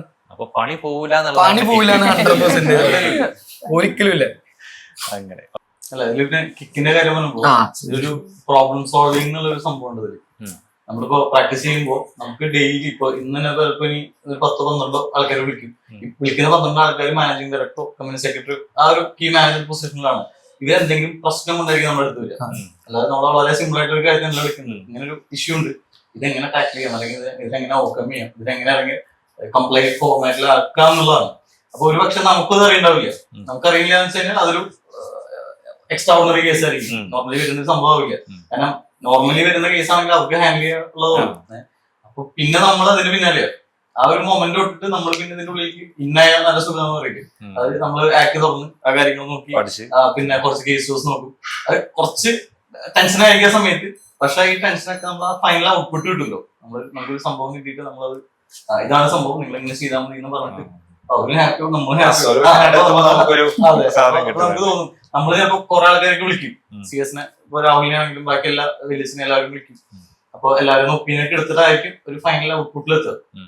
ചില കേസുകൾ ആർക്കും ഒരു ഔട്ട്പുട്ട് തരാൻ പറ്റാത്തതിൽ നമ്മളായിട്ടൊരു സൊല്യൂഷൻ കൊണ്ടുവരും. അപ്പൊ നമുക്ക് അതിൽ ഒരു എന്താ പറയാ ഒരു സെൽഫ് സാറ്റിസ്ഫാക്ഷൻ സോൾവ് ചെയ്യുന്നത്. ഇപ്പൊ ക്വാളിഫൈ ആയി കഴിഞ്ഞാൽ പ്രാക്ടീസിങ് ആണോ? എനിക്ക് ഇനീഷ്യലി എംപ്ലോയ്മെന്റ് ചെയ്യണമെന്നുണ്ട്, ഒരു 2 years. പിന്നെ അശ്വന്റെ കൂടെ ഇറങ്ങണം. അപ്പൊ നിങ്ങളിത് എന്താ പറയാ ഒരേ ഫീൽഡിൽ നിൽക്കുന്ന കപ്പിൾസ് ആയതുകൊണ്ട് ഈ ടെൻഷൻ കാര്യങ്ങളൊക്കെ പെട്ടെന്ന് മനസ്സിലാവുന്നുണ്ടാവില്ലേ പുറത്തേക്ക് നടത്തി? സത്യമായിട്ടും. അതായത് നമുക്ക് വേറൊരു എനിക്ക് മനസ്സിലായി, എനിക്ക് എന്റെ സച്ചുവിന്റെ പറയും, എന്റെ ഒരു പോയിന്റ് ഓഫ് വ്യൂല് എനിക്ക് ഏറ്റവും എന്നെ നന്നായി മനസ്സിലാക്കുന്ന, എനിക്ക് നല്ല സപ്പോർട്ട് ചെയ്യുന്ന ഒരു വൈഫാണായിട്ടാണ് എനിക്ക് തോന്നുന്നത്. കാരണം നമ്മള് ഫേസ് ചെയ്യുന്ന ഇഷ്യൂസിനെ കുറിച്ച് ഇവർക്ക് അറിയാം. ഈവൻ എന്റെ ഇതിൽ തന്നെ എന്റെ ഫ്രണ്ട് കമ്പനി സെക്രട്ടറി കല്യാണം കഴിച്ചേക്കുന്ന ഒരു ബിടെക്കാരൻ ഉണ്ട്, കല്യാണം കഴിച്ചിട്ട് ഓൻ എന്റെ അടുത്ത് പറയുന്ന ഒരു വിഷമം, അവൻ്റെ ഒരു വിഷമമാണ് പറയുന്നത്. നമ്മൾ ഈ കുറെ സിറ്റുവേഷൻസ് പറയുമ്പോൾ അവർക്ക് മനസ്സിലാവാറില്ല. കാരണം അവരെ പറഞ്ഞിട്ട് കാര്യമില്ല, അവർ ആ ഫീൽഡിനെ ഫേസ് ചെയ്യുന്നില്ല. ചില സിറ്റുവേഷനിൽ നമുക്ക് ഇപ്പൊ ഫാമിലി ഫംഗ്ഷൻസ് ഒക്കെ ആണെങ്കിലും അറ്റൻഡ് ചെയ്യാൻ പറ്റില്ല, അല്ലെങ്കിൽ കറക്റ്റ് ടൈമിനോട് എത്താൻ പറ്റില്ല. അത് ഇങ്ങനത്തെ ഓരോ റീസൺ ഉള്ളതുകൊണ്ടാണ്. കാരണം പ്രത്യേകിച്ച് പ്രാക്ടീസിംഗ് ഒക്കെ ആണെങ്കിൽ ഒരു ജൂൺ തൊട്ട് ഡിസംബർ വരെ ഫുള്ളി ഒക്യുപ്പൈഡ് ആണ്. നമുക്ക് AGM അറ്റൻഡ് ചെയ്യേണ്ടി വരും, പല റോളിൽ അറ്റൻഡ് ചെയ്യേണ്ടി വരും. സ്കൂട്ടനൈസർ, പ്രാക്ടീസിംഗ് കമ്പനി സെക്രട്ടറി, പിന്നെ നമ്മൾ നേരിട്ട് പോകേണ്ട കേസുകളുണ്ടോ, നമുക്കൊന്നും ഒഴിവാക്കാൻ പറ്റില്ല. കാരണം അവിടെ നമ്മുടെ പേഴ്സണൽ മാറ്റേഴ്സ് അല്ല, ആ കമ്പനിയുടെ മാറ്റേഴ്സിനാണ് കുറച്ചും കൂടി നമുക്ക് ഇമ്പോർട്ടൻസ് കൊടുക്കേണ്ടി വരും നമുക്ക്. അപ്പോ ഈ പറഞ്ഞ പോലെ വേറെ ആളാണെങ്കിൽ ആളെ പറഞ്ഞ് കൺവിൻസ് ചെയ്യാന്ന് പറഞ്ഞാൽ എളുപ്പമുള്ള കാര്യമില്ല. ഇതാകുമ്പോ പിന്നെ ആളെന്നെ നമ്മളില്ലെങ്കിലും പറഞ്ഞ് മനസ്സിലാക്കും. കാരണം പാരന്റ്സ് എക്സ്പെക്ട് ചെയ്യുമല്ലോ ഒബിയസ്ലി. ഇപ്പൊ ആളുടെ പാരന്റ്സ് ആണെങ്കിൽ എന്റെ പാരന്റ്സ് ആണെങ്കിലും എക്സ്പെക്ട് ചെയ്യും. അപ്പൊ നമ്മുടെ ഫാമിലിയിൽ ഇപ്പൊ ഇങ്ങനെ ഒക്കേഷൻ ഉണ്ട്, സച്ചിന് വരാൻ പറ്റില്ല എന്ന് പറഞ്ഞാൽ അത് അണ്ടർസ്റ്റുഡ് ആണ്, ലൈക്ക് ഇതാണെന്നുള്ളത് എനിക്ക് പറഞ്ഞ് കൺവിൻസ് ചെയ്യാനുള്ള ഒരു ഇതായിരുന്നു. പിന്നെ വേറെ ഒരു ഏറ്റവും പോസിറ്റീവ് ആയിട്ടുള്ള കാര്യം എനിക്ക് ഫീൽ ചെയ്തത്, ഈവൻ നമ്മുടെ ആബ്സെൻസിൽ നമ്മളുടെ കാര്യങ്ങൾ ഡീൽ ചെയ്യാൻ ഇവർ കേപ്പബിൾ ആണ്. അത്രേ വേണ്ടു. അതായത് നമ്മൾക്ക് ചെയ്യാൻ പറ്റാത്ത സിറ്റുവേഷനിൽ നമ്മൾ വേറെ ട്രാവലിംഗ് കാര്യങ്ങളാണെങ്കിൽ എന്റെ പല ഫയലിങ്ങുകളും കാര്യങ്ങളും കൃത്യമായി ചെയ്തിട്ടുണ്ട്. ഇവിടെ കൊണ്ട് ഞാൻ ചെയ്യിപ്പിക്കാറുണ്ട്, സാലറി കൊടുക്കാതെ. ഓക്കെ, അത് കൊള്ളാം. അങ്ങനെ ഞാൻ അയച്ചില്ല. അതായത് മറ്റേത് പറഞ്ഞാൽ മനസ്സിലാവില്ലേ ബാക്കി ആർക്കും. അല്ല, അതുകൊണ്ടല്ല, സെയിം ഫീൽഡ് അല്ലാത്തത് കൊണ്ട് അവർക്ക് എന്താ പറഞ്ഞ ചിലപ്പോ മനസ്സിലാവണമെന്നില്ല. അതുപോലെ എന്റെ കേസിലാണെങ്കിൽ ഞാൻ ഡെലിവറിയുടെ തലേന്ന് വരെ ഓഫീസിൽ പോയിട്ടുണ്ട്. അപ്പൊ ആ ടൈമില് രാഹുൽ ഇവിടുന്ന് ജോബ് മാറി അങ്ങോട്ട് വന്ന് എന്നെ എല്ലാ ദിവസവും ഓഫീസിൽ കൊണ്ടുപോകും, തിരിച്ച് വീട്ടിലേക്ക് ഡ്രോപ്പ് ചെയ്യും. അപ്പൊ അതൊക്കെ എനിക്ക് വലിയൊരു സപ്പോർട്ടാണ്. തലേ ദിവസം വരെ പോയി, അടുത്ത ദിവസം ഡെലിവറി. അപ്പൊ ആ ടൈമിൽ അങ്ങനെ നടക്കുന്ന പോലും വിചാരിച്ചിട്ടില്ല. ഇതിൽ എനിക്ക് ഒരു കാര്യം പറയാനുണ്ട്. അത് സച്ചു ഒരു ഓൾ ഇന്ത്യ റൈഡർ ആണ്. അപ്പൊ ഓൾ ഇന്ത്യയിൽ ഫ്രം ഹിയർ ലേയിൽ പോകുമ്പോ ഇതുപോലൊരു പ്രാക്ടീസിനൊക്കെ ഇറങ്ങിയപ്പോ എംപ്ലോയ്മെന്റ് റിസൈൻ ചെയ്തു. ഇതിനു വേണ്ടിയാണ് റിസൈൻ ചെയ്തത്. അപ്പോ ആള് ലേയിൽ നിൽക്കുമ്പോ ആൾ എന്നെ വിളിക്കുക, റേഞ്ച് കിട്ടില്ല എന്നോട് അറിയാം. 1 week ആയിട്ട് എനിക്കൊരു പണി ഏൽപ്പിച്ചിട്ടുണ്ടായിരുന്നു ഒരു ഫയലിങ്ങിന് വേണ്ടിയിട്ട്. അപ്പൊ ആളുടെ ക്ലയന്റ് എന്നെ വിളിക്കുന്നുണ്ട്, ഇത് ചെയ്യുന്നുണ്ട്. പക്ഷെ എന്തോ എവിടെ ഒരു ഡൗട്ട് എനിക്ക് വന്നായിരുന്നു. ബട്ട് അത് ഞാൻ ഹോൾഡ് ചെയ്ത് ചെയ്തു. അപ്പൊ ആൾ അവിടെ നിന്ന് റേഞ്ച് ഇല്ലല്ലോ. അപ്പൊ എനിക്ക് റേഞ്ച് കിട്ടുമോ മെസ്സേജ് കൃപ നീ ഫയലിംഗ് കംപ്ലീറ്റ് ചെയ്തോ. ആ ടൈമിൽ ഞാൻ പഠിക്കുകയാണ്, പക്ഷെ അത് എനിക്ക് കംപ്ലീറ്റ് ചെയ്ത് ആളുടെ ആ ജേർണി എനിക്ക് ഈസി ആക്കാൻ പറ്റിയെന്നൊരു ഫസ്റ്റ് വർക്ക് ആയിരുന്നു. പ്രാക്ടീസിൽ ഇറങ്ങിയ ഫസ്റ്റ് എടുത്ത് കഴിഞ്ഞിട്ടാണ് അധികം ക്ലൈന്റ് ബേസ് ഇല്ലല്ലോ, നമുക്കൊരു ബ്രേക്ക് എടുക്കുകയും ചെയ്യാം. കുറെ നാളായിട്ടുള്ള ആഗ്രഹമായിരുന്നു. അപ്പൊ അങ്ങനെയാണ് അത് സ്റ്റാർട്ട് ചെയ്തത്. അപ്പൊ ആ വർക്ക് കഴിഞ്ഞിട്ടായിരുന്നു അവര് ഉറപ്പിച്ചിട്ടുണ്ടായിരുന്നില്ല ഇൻകോർപ്പറേഷൻ വേണോ വേണ്ടെന്നുള്ളത്. ഡ്യൂറിംഗ് ഇതിലാണ് വിളിച്ചത്. അപ്പൊ ഫസ്റ്റ് വർക്ക് ആയതുകൊണ്ട് കളയാനും രാഹുലേട്ടനോട് ആ സമയത്ത് ഡൗട്ട് സച്ചു സ്റ്റാർട്ട് ചെയ്ത സമയമാണ്. സച്ചു ഇവിടെ ഇല്ല, കൃപ എന്നെ വിളിച്ചിട്ടുണ്ട്. അതെ അതെ, ഞാൻ ചോദിച്ചിട്ടുണ്ട് എങ്ങനെയാണ്. നമ്മൾ ഒരുപാട് സിറ്റിംഗിൽ ഇരുന്നാലാണ് ഇത് ഫൈനലൈസ് ആവാൻ പറ്റുക. അപ്പൊ നമ്മുടെ ഒരു ഫ്രണ്ടിന്റെ കമ്പനി ആയതുകൊണ്ട് ഫോൺ വഴി നമ്മള് മുംബൈയിൽ എത്തുമ്പോൾ ഒരു കോൾ കൊടുക്കും, പിന്നെ പഞ്ചാബിൽ എത്തുമ്പോൾ എടുത്ത് കൊടുക്കും. അത് കഴിഞ്ഞിട്ടാണ് പിന്നെ ഇത് ഫൈനലൈസ് ചെയ്ത് കഴിഞ്ഞാൽ പിന്നെ അവർക്ക് ഭയങ്കര അർജൻസി ഇപ്പൊ തന്നെ വേണം. അപ്പൊ അതിനൊരു പ്രൊസീജിയർ ഇത് പെട്ടെന്ന് വേണം, അത് അർജന്റ്. പിന്നെ ഞാൻ അത് ലഡാക്കിലൊക്കെ ആണെങ്കിൽ റേഞ്ച് ഭയങ്കര കുറവ് സ്ഥലമാണ്. അപ്പൊ അവിടെ ഇവിടെയൊക്കെ പോയിന്ന് മൊട്ടക്കുന്നിലൊക്കെ പോയിരുന്നിട്ട് വേണം കണക്ട് ആവാൻ. അപ്പൊ നമുക്ക് ദേഷ്യം വരും. കാരണം ഇത് പറഞ്ഞു കൊടുത്തതിന്റെ പിന്നെ അടുത്ത എന്റെ ധൈര്യം രാമേട്ടൻ ഇവിടെ ഉണ്ട്.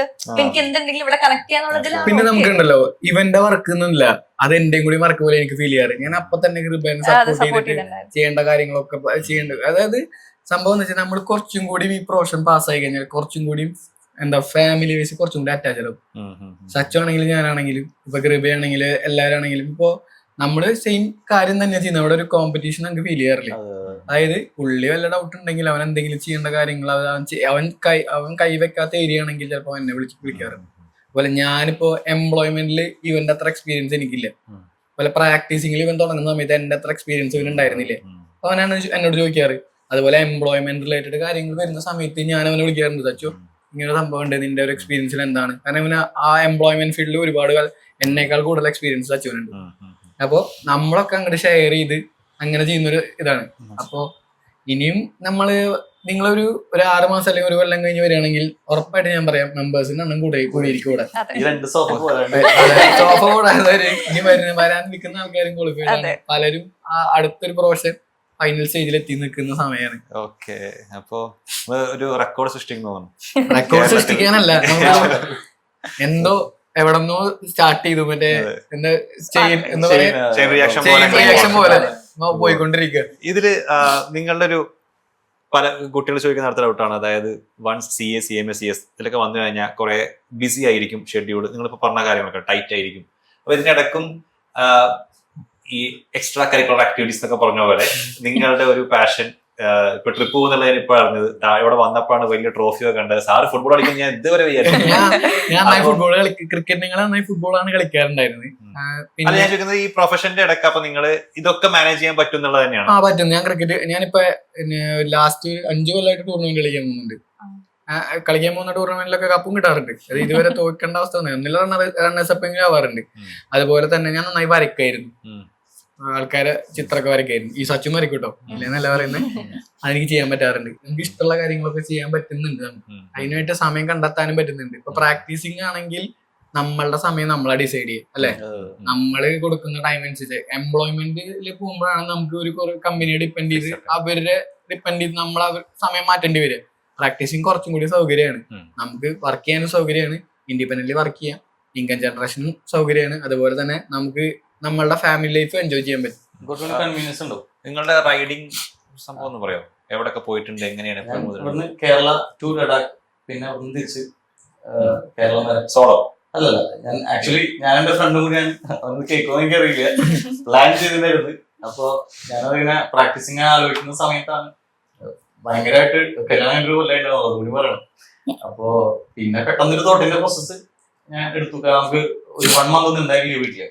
പിന്നെ ഞാൻ എന്റെ ഫ്രണ്ട് കൂടിയാണ് തുടങ്ങിയത്. ഞങ്ങള് പിന്നെ ഭയങ്കര പ്ലാനിങ് ചെയ്യുന്നു, നേപ്പാൾ കൂട്ടാനൊക്കെ പോയിട്ട് വരാം. ഇങ്ങനത്തെ ഒരു ടൈം ഇനി നമുക്ക് ലൈഫിൽ കിട്ടില്ല. ഇത്ര നമുക്ക് ഇപ്പൊ പ്രാക്ടീസിങ് ആണെങ്കിൽ ഇനി എനിക്ക് 6 ദിവസം അറിയാൻ പറ്റും. 1-2 days ആണെങ്കിൽ ഓക്കെ, 60 days ഒന്നും ഇനി ഇമ്പോസിബിൾ ആണെന്ന് അറിയാം. അപ്പൊ അങ്ങനെ പ്ലാൻ ചെയ്ത് ഒരു ലാസ്റ്റ് മൊമെന്റില് അത് പലപ്പോയി അതിന് ആൾക്ക് വരാൻ പറ്റാത്ത സിറ്റുവേഷൻ വന്നു. അപ്പൊ ആണെങ്കിൽ ഈ ലഡാക്കില് ഒരു ടൈം കഴിഞ്ഞ് കഴിഞ്ഞാൽ പാസുകൾ കാര്യങ്ങളൊക്കെ മഞ്ഞ് വേണ്ടി ഇറക്കി. ഞാൻ സെപ്റ്റംബറിലാണ് പോകുന്നത്, ആ ഒരു ടൈമിലാണ് പോകുന്നത്. അപ്പൊ പിന്നെ എനിക്ക് മനസ്സിലായി, ഞാൻ ജോലി ദിവസം ഇതിന് വേണ്ടിയിട്ട് ഞാൻ വീട്ടിലേക്കുന്നത്. പ്രാക്ടീസിനെങ്ങനെ COP കിട്ടി, പക്ഷെ ഓഫീസ് സ്റ്റാർട്ട് ചെയ്തിട്ടില്ല ഫോർമൽ ആയിട്ടുള്ള രീതിയിൽ. അപ്പൊ അത് കഴിഞ്ഞിട്ട് പിന്നെ ഞാൻ തന്നെ പോകാൻ വിചാരിച്ചു. അപ്പൊ ഇവിടുന്ന് പറഞ്ഞു ഒരു കാര്യം ചെയ്യും, തന്നെ പോയിട്ട് പോവാ, കുഴപ്പമില്ലല്ലോ. എനിക്ക് അത്യാവശ്യം ഞാൻ ട്രാവൽ ചെയ്യുന്നതാണ്, സോ ട്രാവലിംഗ് ചെയ്യാറുള്ളത്. അപ്പൊ അങ്ങനെ ഫുൾ പ്ലാനിങ് ചെയ്ത് ബാക്കിയുള്ള കാര്യങ്ങൾ, സ്റ്റവ് കാര്യങ്ങൾ, ടെന്റ് അതൊക്കെ വാങ്ങിച്ച് ഒക്കെ എന്തിനാ പോയിരുന്നു? അപ്പൊ അങ്ങനെ പ്ലാൻ ചെയ്തിരിക്കുമ്പോഴാണ് എന്റെ ബ്രദർ ജർമ്മനിയിൽ വന്നിട്ടുണ്ടായിരുന്നു. പെട്ടെന്ന് ഞാനിങ്ങനെ ഇൻസ്റ്റാഗ്രാമിൽ സ്ക്രോൾ ചെയ്യുമ്പോൾ തീക്ലാൻഡ് റൈഡേഴ്സ് എന്ന് പറഞ്ഞിട്ട് ഒരു ടീമുണ്ട്, റൈഡിങ് ഗ്യാങ് ഉണ്ട്. അപ്പൊ അവരൊരു പോസ്റ്റ് കണ്ടു, നാളെ ഞങ്ങൾ ലഡാക്കിലേക്ക് പോകാൻ. അപ്പൊ ഞാൻ അപ്പൊ തന്നെ ഓണത്തിന്റെ ആ സമയത്ത് ദേവദാസ് ബ്രോ ഉണ്ട്, അതാണ് ഒരു ലീഡ്. ആളെ വിളിച്ച് പാളപ്പനെ പറഞ്ഞു നാളെ പോകുന്നു. തലേദിവസം അങ്ങനെ പെട്ടെന്ന് തന്നെ വണ്ടി കൊണ്ടുപോയി. വണ്ടി ഒന്നും വെള്ളി ചെയ്യാനൊന്നും പറ്റിയില്ല, ഒക്കെ വെച്ച് കിട്ടി. ഞങ്ങള് പിറ്റേ ദിവസം പോയി. പിന്നെ ഒരു 32 ദിവസം ഇവിടെ നേരെ പോയി. അങ്ങനെ അപ്പൊ നിങ്ങൾ ഇപ്പോഴും ഇടക്ക് റൈഡിങ്? ഞങ്ങൾ 3 ദിവസം കൂർഗ് പോയിട്ട് വന്നു ബൈക്കിൽ. ഓക്കെ, ഹൃദയ മാമോ, എന്താണ് നിങ്ങളുടെ കഴിവുകൾ? പ്രത്യേകിച്ച് ഇത്രയും വലിയ കഴിവുകളൊന്നുമില്ല. ഇവരൊക്കെ അടുത്തിരിക്കുന്നത് കൊണ്ട് പിന്നെ ഞങ്ങൾ രണ്ടാളും ഇടയ്ക്ക് ഒരു ട്രിപ്പ് പോകും അങ്ങനെ. ഇതില് ഞാൻ CMA അങ്ങോട്ട് എന്താ പറയാ CS 4 പേരുള്ളത് കൊണ്ട് CMA ചോദിക്കാൻ പറ്റില്ല കാര്യമായിട്ട്.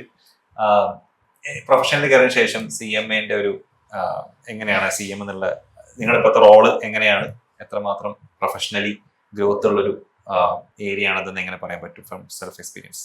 ഞാൻ മുമ്പ് വർക്ക് ചെയ്തത് മണപ്പുറത്താണ്. മണപ്പുറത്ത് MIS ഹെഡായിട്ട് വർക്ക് ചെയ്തത്. അപ്പോൾ മെയിനായിട്ട് അനലൈസിങ് അങ്ങനത്തെ ഫീൽഡിലായിരുന്നു ഹാൻഡിൽ ചെയ്തിട്ടുണ്ടായിരുന്നത്. അത് കഴിഞ്ഞിട്ട് അവിടെ നിന്ന് ഒരു ബ്രേക്ക് വേണമെന്ന് തോന്നിയപ്പോൾ ഞാൻ ചേഞ്ച് ചെയ്തിട്ട് പിന്നെ ഇവിടെ ഒരു CA ഫേം ഉണ്ട്, അതിൻ്റെ അണ്ടറിൽ അവരെ ഔട്ട്സോഴ്സ് ചെയ്തേക്കാം. ഈ ഊട്ടിയിലുള്ള ഫേം അവരെ ഔട്ട്സോഴ്സ് ചെയ്തേക്കാം. അവർ മാനുഫാക്ചറിങ് കമ്പനിയാണ്. അവിടെ അക്കൗണ്ട് കൺസൾട്ടൻ്റ് ആയിട്ട് പിന്നെ വർക്ക് ചെയ്യണത്. അവിടെ നമുക്ക് അവർക്ക് സജഷൻസ് ആയാലും ഒപ്പീനിയൻസ് ആയാലും പറഞ്ഞു കൊടുക്കാനായിട്ട് പറ്റും. അവരുടെ ഇഷ്യൂസ് സോൾവ് ചെയ്യാനായിട്ട് പറ്റും. അവർ നമ്മൾ എക്സ്പെക്ട് ചെയ്തിട്ടുണ്ട് ഈ സമയത്ത് നമ്മളത് കംപ്ലീറ്റ് ചെയ്യുന്നുള്ളൊരു കോൺഫിഡൻസ് ഉണ്ട് അവർക്ക്. നമുക്ക് അത് പറഞ്ഞു കൊടുത്ത് ക്ലിയർ ചെയ്ത് കൊടുക്കും. ആ ടൈമിൽ കുട്ടി അത് ചെയ്യും എന്നുള്ളൊരു കോൺഫിഡൻസ് ഉണ്ട്. അതാണ് എനിക്ക് അവിടെ നിന്ന് ഫീൽ ചെയ്തിട്ടുള്ളത്. ഇപ്പൊ ഡിഫൻസിന്റെ എന്തോ അത് ഡിഫൻസിന്റെ എക്യുപ്മെന്റ് പാർട്സ് മാനുഫാക്ചർ ചെയ്യുന്ന ഒരു കമ്പനിയാണ്. പ്രൊപ്പലറ്റ് ആണ് അവിടെ മാനുഫാക്ചർ ചെയ്യുന്നത്. അപ്പോൾ അവിടുത്തെ അക്കൗണ്ട്സ് കൺസൾട്ടന്റ് ആയിട്ടാണ് ഞാൻ അവിടെ വർക്ക് ചെയ്യുന്നത്. ഈ കൂട്ടത്തില് പ്രായം ഏറ്റവും കുറഞ്ഞ ആരാ? ഓക്കെ. അപ്പൊ ഈ മൊത്തത്തിൽ ഇപ്പൊ ഇവിടെ ഇരിക്കുന്നതെന്നല്ല, നമ്മുടെ ഫാമിലിയിൽ തന്നെ ഈ പ്രൊഫഷണൽസിൽ ഏറ്റവും പ്രായം കുറഞ്ഞ ആള് കറന്റ്ലി ഇപ്പൊ ഉള്ളത് ആളാണ്. അപ്കമിങ് ഉണ്ട്. അപ്പൊ ഈ മുകളിലുള്ള പ്രായം കൂടിയ കസിൻസ്, ബ്രദേഴ്സ്, സിസ്റ്റേഴ്സ് ഇവരൊക്കെ ഇങ്ങനെ ഈ പ്രൊഫഷണലി ക്വാളിഫൈഡ് ആയതുകൊണ്ട് പഠിക്കുന്ന സമയത്ത് ഒരു ബാധ്യതയായിരുന്നു സത്യം ഇല്ല, നമുക്ക് തോന്നും ഇവരൊക്കെ സക്സസ് ആയിട്ട് നിൽക്കണാകുമ്പോ ഇവര് നല്ല രീതിയിൽ ഇൻകംസ് ആയാലും ഏൺ ചെയ്യുന്നുണ്ട്, നല്ലൊരു മാനേജർ പൊസിഷനിൽ നിൽക്കുന്നുണ്ട്. അപ്പൊ അതൊക്കെ കാണാൻ നമുക്ക് തോന്നും നമ്മളും പാസ്സായി കഴിഞ്ഞാൽ നമുക്ക് ഈ ഒരു ലെവലിൽ എത്താൻ പറ്റൂലോ എന്നൊരു കോൺഫിഡൻസ് കിട്ടുമല്ലോ. അങ്ങനെയാണ് ഞാൻ CMAക്ക് കടന്നു തന്നെ. എന്റെ ചേട്ടന്മാരായാലും CS പഠിക്കുന്ന സമയത്ത് നല്ലപോലെ ഹാർഡ് വർക്ക് ചെയ്തിട്ടുണ്ട്. നല്ല സ്ട്രഗിൾസിലൂടെയാണ് അവർ കടന്നു പോയിട്ടുള്ളത്. അപ്പൊ നമ്മൾ കാണുമ്പോൾ ഇത്രയും സ്ട്രഗിൾ ചെയ്തിട്ട് അവർ പഠിച്ചിട്ടുണ്ടെങ്കിൽ ഞാൻ പഠിച്ചാൽ മതി, ഇങ്ങനൊരു എഫേർട്ട് ഇട്ടാൽ മതി. എഫേർട്ട് ഇട്ട് കഴിഞ്ഞാൽ നമ്മളത് പാസ്സാവും. അതിന് കുറച്ച് ടൈമും അതിന് വേണ്ടി കൺസിസ്റ്റന്റ് ആയിട്ട് ഇരിക്കണമെന്നേ ഉള്ളൂ. ആ സമയത്ത് അത് നമ്മൾ കൺസിസ്റ്റന്റ് ആയിട്ട് അത് ഫോളോ ചെയ്യണമെന്നേ ഉള്ളൂ. അത് ഇട്ട് കഴിഞ്ഞാൽ നമ്മൾ എന്തായാലും പാസ്സാവും. പിന്നെ നമ്മളത് വിടരുത്. നമുക്ക് ഒരു വട്ടം അറ്റംപ്റ്റ് ചെയ്തു, അത് ഫെയിൽ ആയപ്പോൾ അയ്യോ ഇനി ഞാൻ എന്റെ നാട്ടുകാരായാലും കസിൻസ് ആയിട്ടൊക്കെ എന്താ ചെയ്യണ ഈ കുട്ടി ഇതുവരെയായിട്ടും കഴിഞ്ഞിട്ടില്ലേ, എത്ര നാളായിട്ടും കഴിഞ്ഞില്ലേ, നമുക്കൊരു ക്വസ്റ്റ്യൻസ് ഉണ്ടാവില്ല. പെൺകുട്ടിയാണ്, അത് കഴിഞ്ഞില്ലേ, ഇപ്പോഴും പഠിച്ചോണ്ടിരിക്കുകയാണ്, ജോലി ആയിട്ടില്ലേ, അങ്ങനെ ചിന്ത ഉണ്ടാവുമല്ലോ. അപ്പൊ നമ്മളത് വിടാണ്ട് അതെന്തായാലും പാസ്സാവണം, എനിക്കിത് എന്തായാലും കിട്ടിയേ പറ്റൂ എന്നുള്ളൊരു തോട്ട് ഉണ്ടാവും. ഈ മുൻപിൽ പോയ ആൾക്കാർ ഇതുപോലെ ഫെയിലിയേഴ്സ് ഫേസ് ചെയ്ത് നമ്മൾ കണ്ടിട്ടുണ്ടാവും. സിമ്പിൾ ആയിട്ട് അത് ഹാൻഡിൽ ചെയ്തിട്ടുണ്ട്. അവർക്കത് അവരെ കണ്ടിട്ടാണ് എനിക്ക് ഏറ്റവും കൂടുതൽ തോന്നിയിട്ടുള്ളത്. നമ്മൾ പാസ്സായാലും പഠിച്ചാൽ മതി എന്നുള്ളൊരു തോട്ട് വന്നിട്ടുള്ളത്. നോക്കുമ്പോ ചേട്ടന്മാർക്കൊക്കെ ഇത്ര ബുദ്ധിയുള്ളൂ. ഓക്കെ, ശരി. ഈ നിങ്ങൾ നേരത്തെ സൂചിപ്പിച്ചു, അതായത് നിങ്ങൾക്കൊരു ഭയങ്കര സ്റ്റുഡിയസ് ആയിട്ടുള്ള അല്ലെങ്കിൽ എന്താ പറയാ നമ്മൾ സോ കോൾഡ് പഠിപ്പിസ്റ്റുകളായിരുന്നില്ല എന്നാണ് പറഞ്ഞത്. അപ്പം നിങ്ങളുടെ ഒരു ജേണി എങ്ങനെയായിരുന്നു ഈ പഠിക്കുക? ഫെയിലിയേഴ്സ് ഇപ്പൊ എനിക്ക് തോന്നുന്നു 1ാം ക്ലാസ് മുതൽ അല്ലെങ്കിൽ LKG മുതലൊക്കെ നമ്മള് ഫുൾ അക്കാഡമിക് ജേണി എടുക്കുമ്പോൾ മിക്കവാറും ആദ്യത്തെ തോൽവി കിട്ടുന്നുണ്ടാവുക, വലിയൊരു തോൽവി കിട്ടുന്നുണ്ടാവുക ഇതായിരിക്കും. ഈ ആദ്യത്തെ തോൽവി കിട്ടുമ്പോ എങ്ങനെ ഉണ്ടായിരുന്നു എക്സ്പീരിയൻസ്? എനിക്കെന്താ വെച്ചാൽ ഞാനും ഇവന് ഒരുമിച്ച് എക്സാം ചെയ്തിട്ട് ഇവൻ ജയിച്ചു, ഞാൻ തോറ്റു. ആദ്യത്തെ ജീവിതത്തിൽ അതെ ഫൗണ്ടേഷന്റെ സമയത്താണ് തോന്നുന്നുണ്ട്. അതൊന്നുമല്ല, ഇവൻ പഠിക്കുമ്പോ ഞാൻ അവിടെ കിടന്ന് ഉറങ്ങിയായിരുന്നു. അതാണ് ഒരു സംഭവം ഉണ്ടായിരുന്നു. അതാണ് ഫസ്റ്റ് തോൽവി ഉണ്ടായിരുന്നത്. അപ്പൊ നമുക്ക് എന്തുണ്ടാവും, നമുക്ക് പഠിക്കാനുള്ള ഒരു ഒരു ഉള്ളിൽ നിന്ന് തന്നെ ഒരു എന്താ പറയാ, ഞാനിപ്പോ ക്ലാസ്സിൽ പറയാറുണ്ട് മക്കളുടെ അടുത്ത്, അവരെ കളിയാക്കി പറയാറുണ്ട്, നിങ്ങൾ പഠിക്കാൻ തുടങ്ങിയോ? അപ്പൊ ചില ആൾക്കാർ പറയും ഇല്ലാണ്. കഴിഞ്ഞ ആഴ്ച പറഞ്ഞിട്ടുണ്ടായിരുന്നു ഇല്ലാന്ന് പറഞ്ഞത്, നിങ്ങൾ ഈ പഠിക്കണ്ട, നിങ്ങൾ ICUലാണ് കിടക്കുന്നത്, വെന്റിലേറ്ററിലാണ്, അതിന് പുറത്തിറങ്ങാൻ ചാൻസ് കുറവാണ്, ഈ ദിവസം 12 മണിക്കൂർ പഠിച്ചാൽ നിങ്ങൾ പാസ്സാവുള്ളൂ എന്നൊക്കെ പറയും. എന്താന്ന് വെച്ചാൽ നമ്മൾ ഈ തോൽക്കുക ജയിക്കുക എന്നായി നമുക്ക് പഠിച്ചു. അതായത് ഈ ഒരു തോൽവി നമ്മുടെ ജീവിതത്തിൽ ഒരു ശാശ്വതമായുള്ള കാര്യമല്ല, അവസാനമല്ല. ഇനി വരാൻ പോകുന്ന വലിയ വിജയങ്ങൾക്കുള്ള ഒരു മുന്നോടിയായിട്ടുള്ള ഒരു ചെറിയൊരു തോൽവിയാന്ന് മനസ്സിലായി. പിന്നെ നമ്മൾ എന്ത് ചെയ്തു, ഹാർഡ് വർക്ക് ചെയ്ത് പഠിച്ചു. നമുക്ക് ഹാർഡ് വർക്ക് ചെയ്യാന്ന് പറഞ്ഞാൽ നമ്മള് തന്നിട്ടുള്ള സിലബസ് മനസ്സിലാക്കിയിട്ട് എങ്ങനെയാണ് പഠിക്കേണ്ടതെന്ന് മനസ്സിലാക്കി പഠിച്ചു കഴിഞ്ഞാൽ കംപ്ലീറ്റ് ചെയ്യാവുന്ന കോഴ്സേ ഉള്ളൂ. ആ സിലബസ് ആണ്, നമുക്ക് എന്താണ് സിലബസ് മനസ്സിലാക്കി പഠിച്ചാൽ മതി. അങ്ങനെ പഠിച്ചും പാസ്സായതിൻ്റെ ഒരു ഒരു റിസൾട്ടാണ് ഞങ്ങളൊക്കെ ഇവിടെ ഇങ്ങനെ ഇരിക്കുന്നത്. ഞങ്ങളിപ്പോ ഭയങ്കര 10ാം ക്ലാസ്സിൽ 10+2 ഫുൾ A+ കിട്ടിയ ആൾക്കാരൊന്നുമല്ല. ഞങ്ങളെ ആവറേജ് അല്ല, എന്നാ അബോവ് ആവറേജ് ആണ്. എന്ന് വെച്ചാൽ അത്രയും വലിയ വളരെ മോശമല്ല.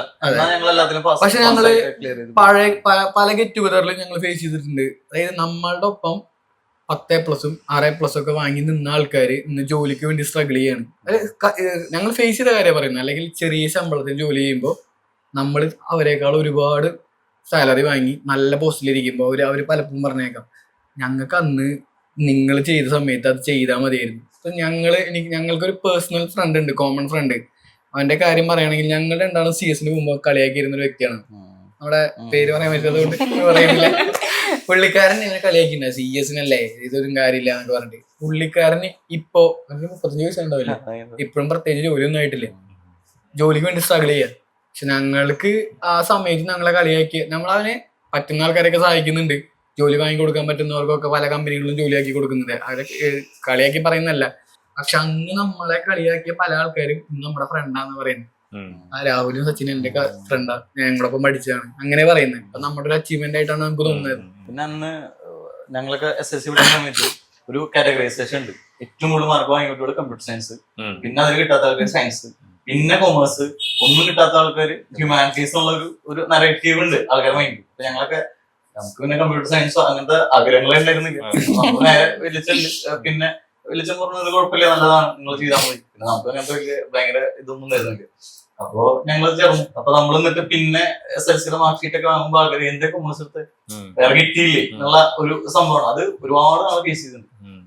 പിന്നെ കൊമേഴ്സ് അല്ലെങ്കിൽ CS എന്ന് പറയുമ്പോൾ ആ കാലത്ത് കമ്പ്യൂട്ടർ സയൻസ് എന്നുള്ള ഒരു ആൾക്കാരുടെ മൈൻഡില് അതാണോ എന്നുള്ളത്. ഇപ്പൊ പിന്നെ സോഷ്യൽ മീഡിയയും യൂട്യൂബും ആ ഒരു IT റവല്യൂഷൻ വന്നതിന് ശേഷം കൂടുതൽ ആൾക്കാരിലേക്ക് എത്തി. അപ്പൊ ആൾക്കാർക്ക് പറയുന്നുണ്ട് കുറച്ചുകൂടി നന്നായിട്ട് മനസ്സിലാവുന്നുണ്ട്. ബേസിക്കലി ഇപ്പൊ ആൾക്കാർ കോഴ്സ് സെലക്ട് ചെയ്യുന്നത്, ഇപ്പൊ കുട്ടികൾ ഹ്യൂമാനിറ്റീസ് എടുക്കുന്നത് വേറെ പല പർപ്പസിനായിരിക്കും, കൊമേഴ്സ് എടുക്കുന്നത് പല കാര്യങ്ങളായിരിക്കും. ആൾക്കാർക്ക് മനസ്സിലായി എല്ലാ കാര്യങ്ങളിലും അതിന്റേതായ സ്കോപ്പ് ഉണ്ട്, നമ്മളത് എക്സ്പ്ലോർ ചെയ്യാന്നുള്ളത് മാത്രമാണ് മാറ്റർ. അതുപോലെ വഴിതെറ്റി ഞാൻ സയൻസ് വന്നതാണ് കൊമേഴ്സിലേക്ക്. സയൻസ് പഠിച്ചതാണ്. +1 +2 സയൻസ് ആയിരുന്നു, അതും സയൻസ് വിത്ത് മാത്സ് ആയിരുന്നു.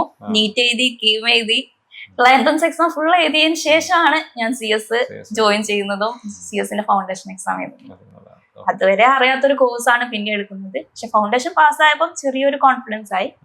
പിന്നെയുള്ള 2 അറ്റംപ്റ്റ് ഞാൻ തോറ്റിട്ടുണ്ട് എക്സിക്യൂട്ടീവ്. പക്ഷെ 3ാമത്തെ അറ്റംപ്റ്റില് 2ഉം കൂടെ ബോത്ത് കിട്ടി. ഫൈനലും പിന്നെ പെട്ടെന്ന് കിട്ടി. അപ്പൊ മനസ്സിലായി പഠിച്ചാൽ കിട്ടും. ആ ബേസിക് ഒന്ന് ഉണ്ടാക്കിയെടുത്താൽ മതി, അല്ലാതെ വലിയ ബുദ്ധിമുട്ടൊന്നുമില്ല. സയൻസ് എടുത്ത ആൾക്കും സുഖമായിട്ട് പാസ്സാവാൻ പറ്റുന്ന ഒരു കോഴ്സാണ് CS. ഈവൻ ഇപ്പൊ CA-ക്കും കുറെ പേര് പാസ്സാവുന്നുണ്ട്. സയൻസ് എടുത്ത് വന്നവർ പെട്ടെന്ന് പാസ്സാവുന്നുണ്ട് കൊമേഴ്സിനെക്കാളും കൂടുതൽ. ഒരു മൈൻഡ് സെറ്റ്, അതാണ് ഇമ്പോർട്ടന്റ് ആയിട്ട് എനിക്ക് തോന്നിയിട്ടുള്ള കാര്യം. നമ്മൾ പഠിക്കണം, ഒരു കോമ്പറ്റേറ്റീവ് എക്സാം പോലെ തന്നെയാണത്. നമുക്ക് എഴുതുന്ന എല്ലാ ആൾക്കാരും പാസ്സാക്കി കിട്ടുന്ന ഒരു ഇതല്ല. ഇൻസ്റ്റിറ്റ്യൂട്ടിന് ഒരു കട്ട് ഓഫ് ഉണ്ടായിരിക്കും. കാരണം അത് ഇപ്പൊ നമ്മുടെ ഇൻഡസ്ട്രിയിലെ എക്കോണമിയിലും ഡിമാൻഡും കാര്യങ്ങളൊക്കെ നോക്കിയിട്ടായിരിക്കും നോക്കണ്ടാവും. ചിലപ്പോൾ ക്വസ്റ്റ്യൻ പേപ്പർ ചിലപ്പോൾ ഈസി ആയിരിക്കും, പക്ഷെ അവര് വാല്യുവേഷനിൽ കുറച്ച് ടഫാക്കും. അതുപോലെ ചിലപ്പോൾ ക്വസ്റ്റ്യൻ പേപ്പർ ടഫായിരിക്കും, വാല്യുവേഷൻ ആവശ്യത്തിനനുസരിച്ച് ഇതാക്കും. അപ്പൊ അവരുടെ ഒരു കട്ട് ഓഫ് കാര്യങ്ങളുണ്ട്. അപ്പൊ നമ്മളിപ്പോ 5 പേര് നന്നായിട്ട് പരീക്ഷ എഴുതി 5 പേരും പാസ്സാവുന്നില്ല. ചിലപ്പോ ഫസ്റ്റ് കട്ട് ഓഫിൽ വരുന്ന 2 പേരായിരിക്കും. അപ്പൊ നമ്മളെപ്പോഴും ബാക്കിയുള്ള ആൾക്കാരെക്കാളും സ്കോർ ചെയ്യുക. ഈ കുട്ടികളുടെ മൈൻഡ് ഉണ്ടാവില്ല 40 വാങ്ങിയ പാസ്സാവുന്നു, അങ്ങനെയല്ല. നമ്മൾ പറ്റാമത്തെ സ്കോർ ചെയ്യണം. എപ്പോഴും ഒരു 60 വിചാരിച്ചാലാണ് നമ്മൾ 50s നിൽക്കുള്ളൂ. വാല്യുവേഷൻ ടഫ് ചെയ്യുന്ന സമയത്ത് പല ആൾക്കാരും മാർക്ക് കുറയും. പിന്നെ നമ്മള് മനസ്സിലുണ്ടാവും ആൻസർ, അത് നമ്മൾ എക്സ്പ്രസ് ചെയ്യുന്ന സമയത്ത് 3 മണിക്കൂർ നമ്മൾ എന്ത് എഴുതി വെക്കുന്നു, അതിനു മുന്നേ എത്ര പഠിച്ചാലും 3 മണിക്കൂർ നമ്മൾ എങ്ങനെ എഴുതുന്നു അതിനനുസരിച്ച് ഉണ്ടാവും. ഫൈനൽ ഔട്ട്പുട്ട് നമുക്ക് കൺവേ ചെയ്യാൻ പറ്റിയില്ലെങ്കിൽ ആ സമയത്ത് ടെൻഷൻ വരിക. പിന്നെ കുറെ എക്സ്റ്റേണൽ ഫാക്ടേഴ്സ് ഉണ്ടല്ലോ, നമുക്ക് സമയത്തിന് എത്തുക, വേറെ പ്രശ്നങ്ങൾ വരാതിരിക്കുക. അപ്പൊ അങ്ങനത്തെ ഒരു ഫാക്ടറും കൂടി ഉണ്ട്. അപ്പൊ അവിടെ എത്തിയിട്ട് അത് കറക്റ്റ് കൺവേ ചെയ്യുക, പ്രോപ്പറായിട്ട് ചെയ്യുക എന്നുള്ളതാണ്. ഒരു ക്വസ്റ്റ്യൻ കൂടെ ബാക്കിയുള്ളൂ. അതായത് ക്വാളിഫൈ ആയതിനു ശേഷം അതിന് മുൻപ് ടോപ്പല്ലോ പിന്നീട് നൊപ്പ്.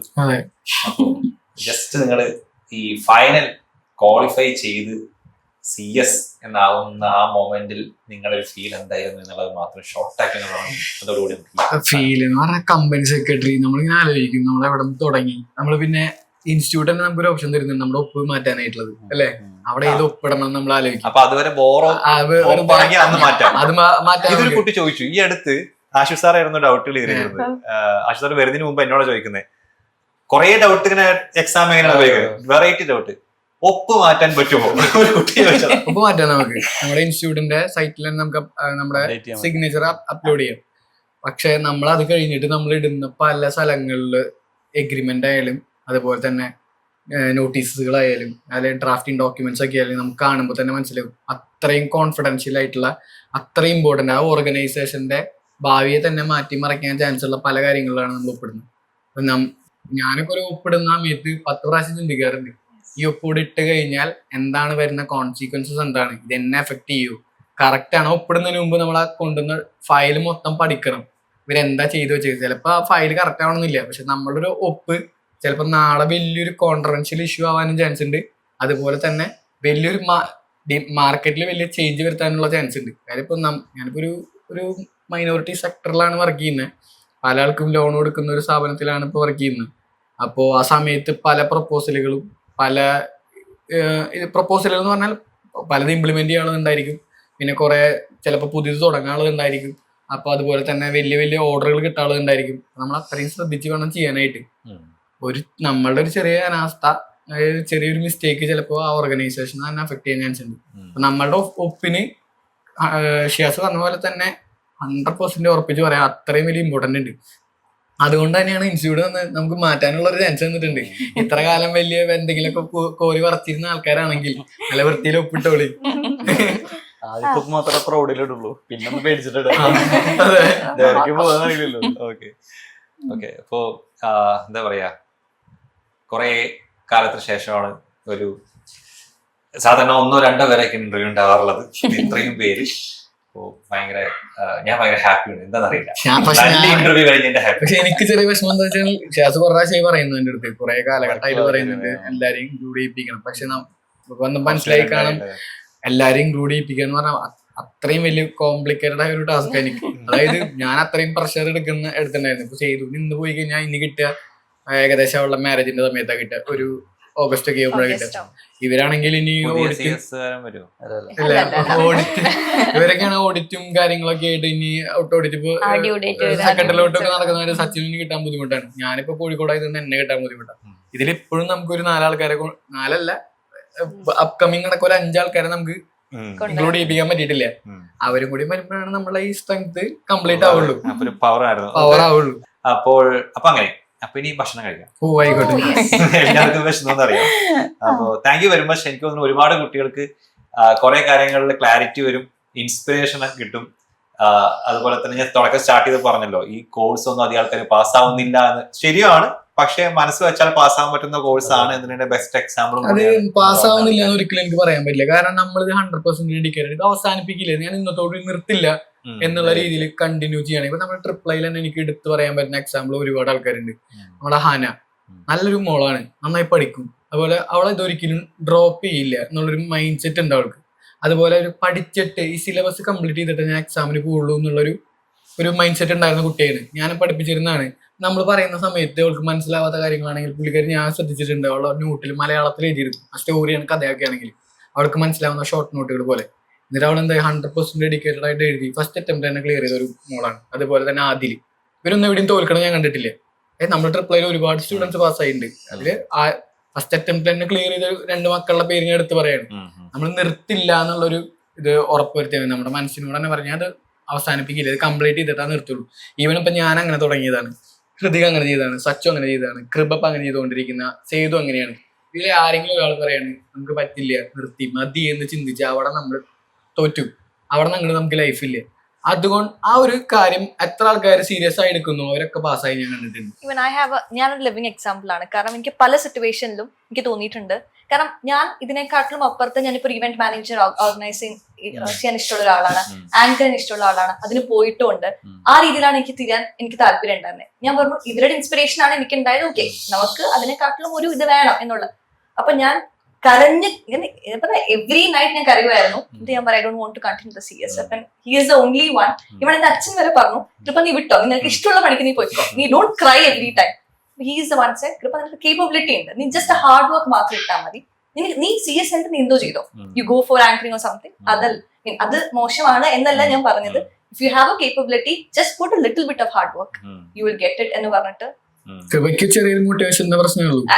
ഈവൻ ലാസ്റ്റ് ടൈം ഓൾസോ രാവിലെ ആയിട്ട് ഒരു ഹാഫ് ആൻ അവർ മോട്ടിവേഷനിലാണ് ഞാൻ ഇപ്പൊ ഇവിടെ ഇരിക്കുന്നത്. എനിക്ക് തോന്നുന്നു ഇത് കാണുന്ന കുറെ പേർക്ക് ഈ വീഡിയോ തന്നെ ഒരു മോട്ടിവേഷൻ ആയിരിക്കും. സോ അവരെല്ലാവരും പെട്ടെന്ന് ക്ലിയർ ആവട്ടെ എന്ന് കൂടെ ആശംസിച്ചുകൊണ്ട്, അപ്പോൾ thank you very much. Thank you so much.